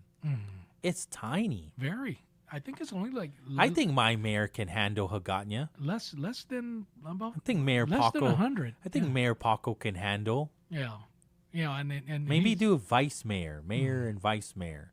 It's small. I love Mayor Paco, man. He's like the bomb. Yeah. The population of Hagåtña is tiny. Hey, speaking of villages, we just got a call from a gentleman that is calling and trying to find out more information about the water outage that is in Chalapago on the Santa Cruz area. I think it was still out. I mean, it was out every time when we announced it earlier. Yeah, it was out since yesterday. Yeah. And so he just wants to know what's going on. I don't have an update. He did say that when I guess he called Patty and they said they're doing an assessment. Yes. But what is the assessment and what time, do they plan on turning it back on? It's 5:40 now. Let me See if I can get somebody. Can we take the break? Because we Yes. haven't taken one yet. Yes. Let me try to see if I can get somebody either on the phone or maybe GWA's website actually. Got it. All right. We're going to take a short little break. Come back right after this. Talking about guns with others might not always feel comfortable, but it could save a life. Here's a way to start a conversation. Your family is going over to your neighbor's home for dinner for the first time. How would you ask if there are any unlocked guns in the home? Hey. Hey, we're so excited for tonight. Before we come over, may I ask a few questions? Yeah, of course. Do you have any pets? Yes, we have a dog. Great. Do you have a pool outside? Nope, just a big old backyard. Nice. Another question. Are there any unlocked guns in the home? Our guns are stored securely, locked in a safe that the kids can't access. Awesome. Yeah. Now, let's just talk about what we can bring for dessert. Learn how to have the conversation at agreetoagree.org. A public service announcement brought to you by the Ad Council. As parents, we have a million things running through our minds. Playdates, checkups, groceries, laundry, diapers, work, carpool schedules, picture day, swim team, did we mention diapers, birthday parties, meal prep, lost permission slips, dentist appointments, and the dog that still needs to be walked. So it's easy to make a mistake. Oh, I forgot birthday candles. Sit tight, hon, I'll be right back. We say we'd never put our kids in danger by leaving them in the car alone. Oh, wait, since when are candles not on the baking aisle? But never happens. And temperatures as low as 60 degrees can be deadly for children left behind. So always bring them with you, and every time you park the car, stop, look, lock. Brought to you by NHTSA and the Ad Council. My name is Erica, and my son Kason is a patient at Shriners Children. My oldest called me and said Kason got burnt. The trauma doctor came in and said he needs to go to Shriners. His injury was a big injury, and I think a testament to the care that we provide. He's fully functional. He's riding his dirt bike, doing all of the things that you would want him to do. We're just so thankful that Kason is still here. Go online right now to loveshriners.org. 5:40 in the afternoon. Once again, it's about that time we check the roads of Guam. As we help you move forward along with Guam Auto Spot, standing by, Mr. Pauly Suba. All right, let's check out our handy-dandy glimpses of Guam traffic app here. See how everybody's doing. 5:41 in the afternoon, helping you move forward with Guam Auto Spot. Yeah, I'm starting to see heavy congestion again. Even more so, Marine Corps Drive going in both directions. Route 1, north or south in the Hagåtña area, right after Route 4, and going all the way to the ITC intersection. So expect those delays there. And then there are still a number of traffic lights at major intersections that are not operating, right, due to the storm. So continue to drive safely. Drive the speed limit, especially in those dark areas as the roads do start to darken up for you. Some of the traffic intersections are usually lit up, but they're not going to be for tonight. And so we're going to start to see even more motorists out there and less traffic lights operating. So we do want to thank our sponsor of our traffic reports, Guam Auto Spot. Call them up, 478-AUTO. View their inventory on their website at guamautospot.com. To kids, summer isn't just time off. It's time spent building confidence and curiosity. But when school meals pause, millions of kids lose access to the food they count on during the school year.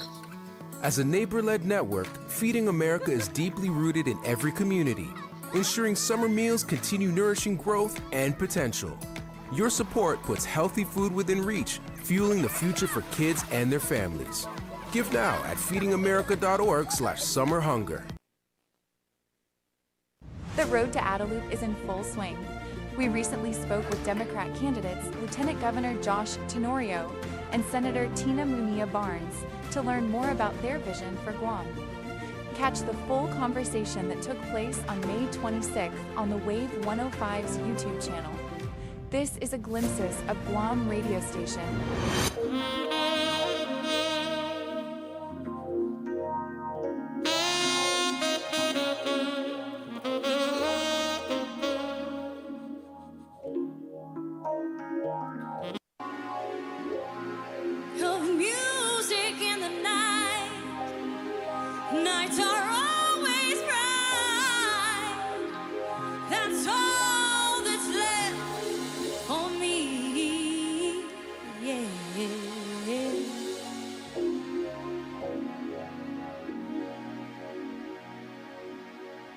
Start building skills. All right, Wave 105. Thanks for hanging out. 5:44 in the afternoon. Just hit that camera there. I am on the GWA website, and so I don't see. They're definitely not on outages. That they have not updated their outages of where exactly they're at. However, you can report outages by calling 646-4211, 646-4211. So hopefully our listeners can see that. Again, I haven't had the opportunity to call that number during the break. I was actually looking on their website under outages, and they have not updated any of the outages for the typhoon. So I know that we had that list of outages. Orda Salampago was on there earlier this morning, and even when we started the show, that was on my list too, and I haven't gotten an update on whether that has been fixed or not. But if we just got a caller saying that they're still waiting, then there is no new update, and there isn't one from GWA, at least not on their website, and then not on our emails either.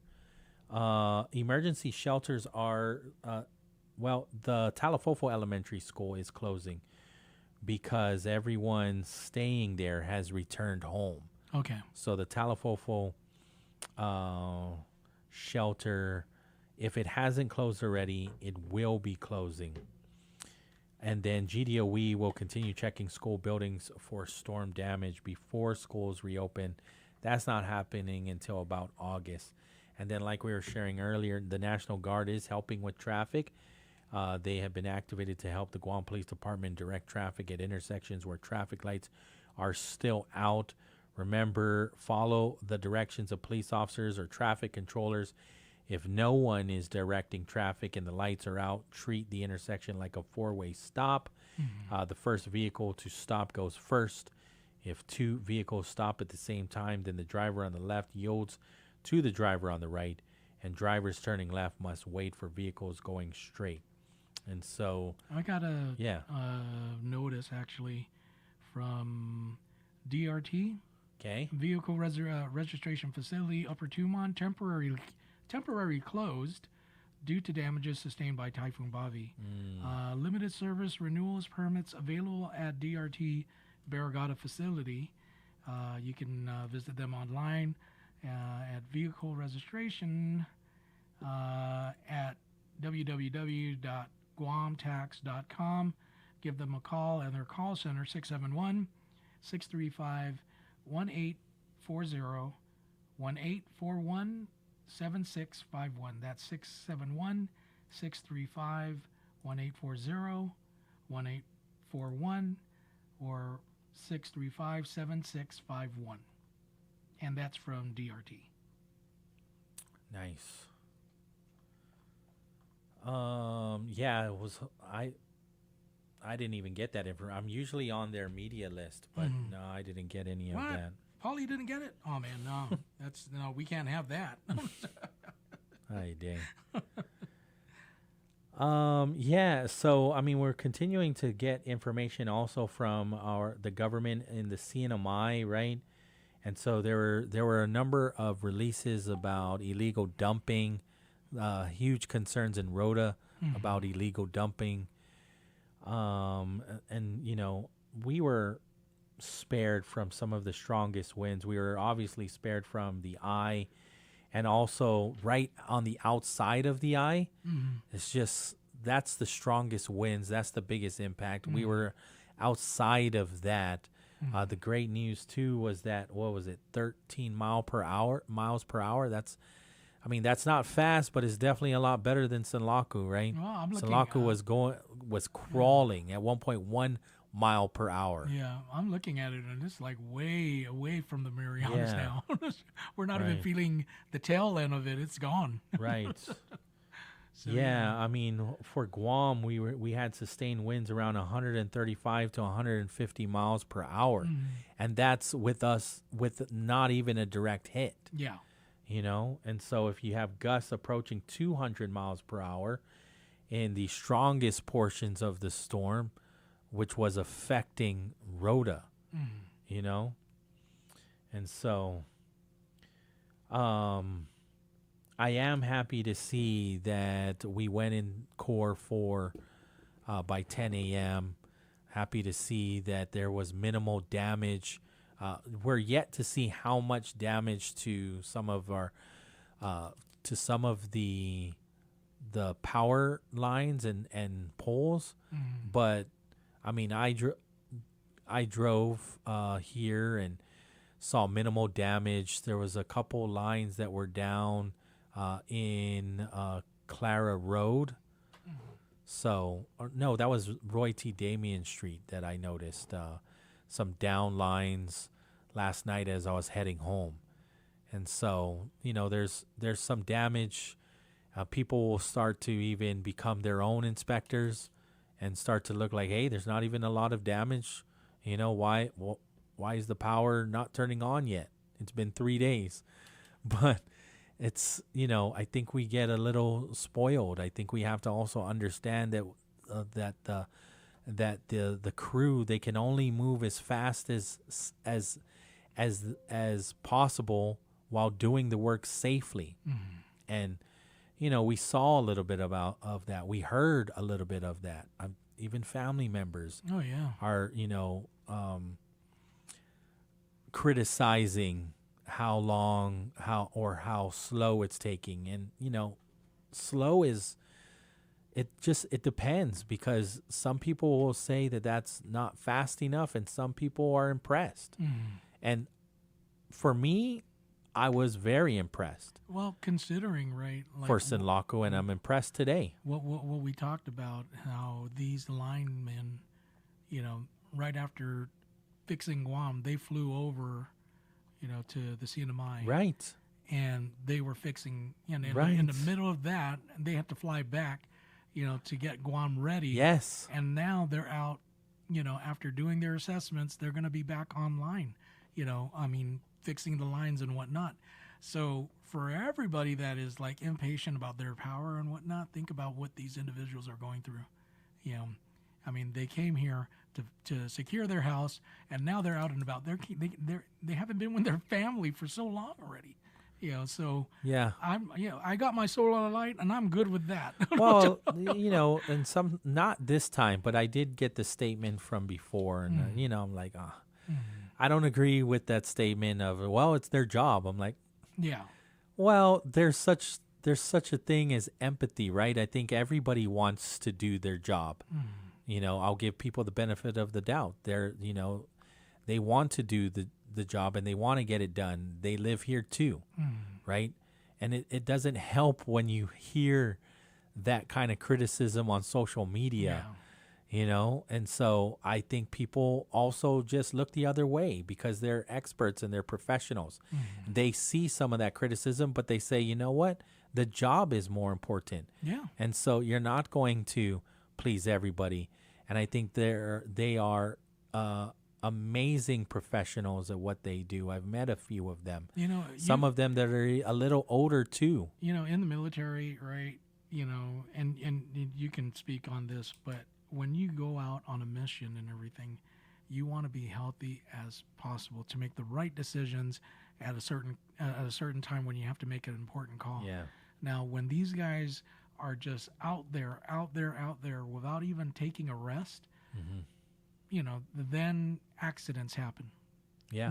And that's what we don't want to avoid. I mean, we want to avoid that.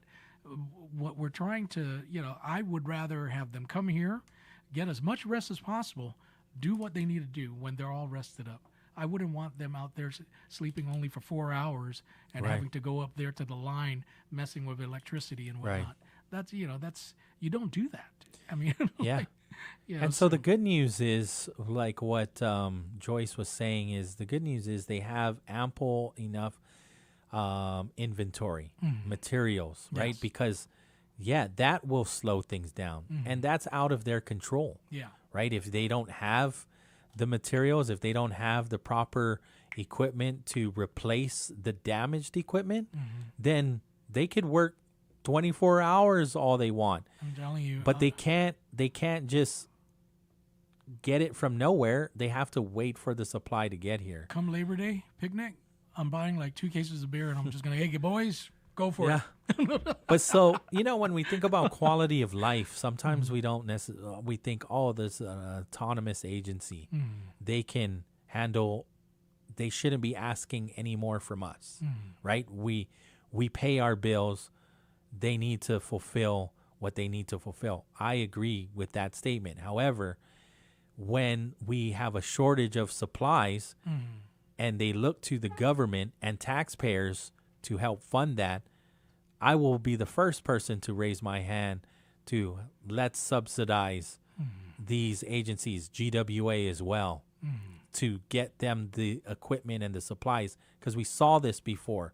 We saw this when something was damaged, their turbines were damaged, and it needed to be repaired, and they needed to go to the legislature for sole source procurement and go get this fixed. As much as so you don't want that sucks. However, do you want your power on? Do you want your water running? These are the things that the majority of us will not easily, because it's explained to us properly how it affects my quality of life. As much as I hate the rates going up, but, thankfully, and kudos to Joyce, Ayama, for letting us know that they are doing a lot of renewables from 10, 20 years ago. Right. You have to think that this new power plant, that with the money have to come from somewhere. And so every time the PUC and the CCU, they decide, okay, we're going to raise the rates and whatnot, that goes back to pay that bond that we got to have the state-of-the-art Ukadu power plant, which makes the power go back on, earlier than expected, pretty much. Right. I mean, we still have to go out there and assess the lines and whatnot. So, hey, man, if paying $5 a little bit more to get the power back on, faster after typhoons and whatnot, then so be it. If giving them more money to get supplies like transformers, more copper lines, everything, where they have it readily in hand to go out there and fix, so be it. Because, like you said, if we're going to have to wait 2 months, to get transformers, something that they should have ordered a long time ago but didn't have the money to, this is where we need to think. Or sometimes it's not even about the money. Sometimes it's one storm after another. Yeah. Well, you only had so much inventory. You did plan for emergencies, but we didn't plan for 4 typhoons. Yeah. So that's why, I'm always tracking that, because that is a concern. Because you can have your line crew and you can have them go up and replace equipment, and they can work 12-hour shifts.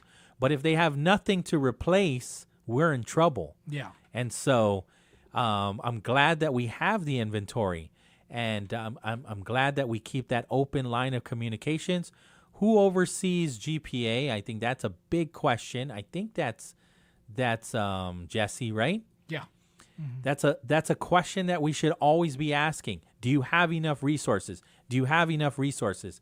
And every time you say we're running low, let's get them the resources, because again, we want our power to go on immediately, but it has to go on safely.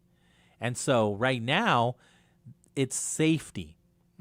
We should never get into the conversation of, we have our line crew, we have our team, we don't have the materials.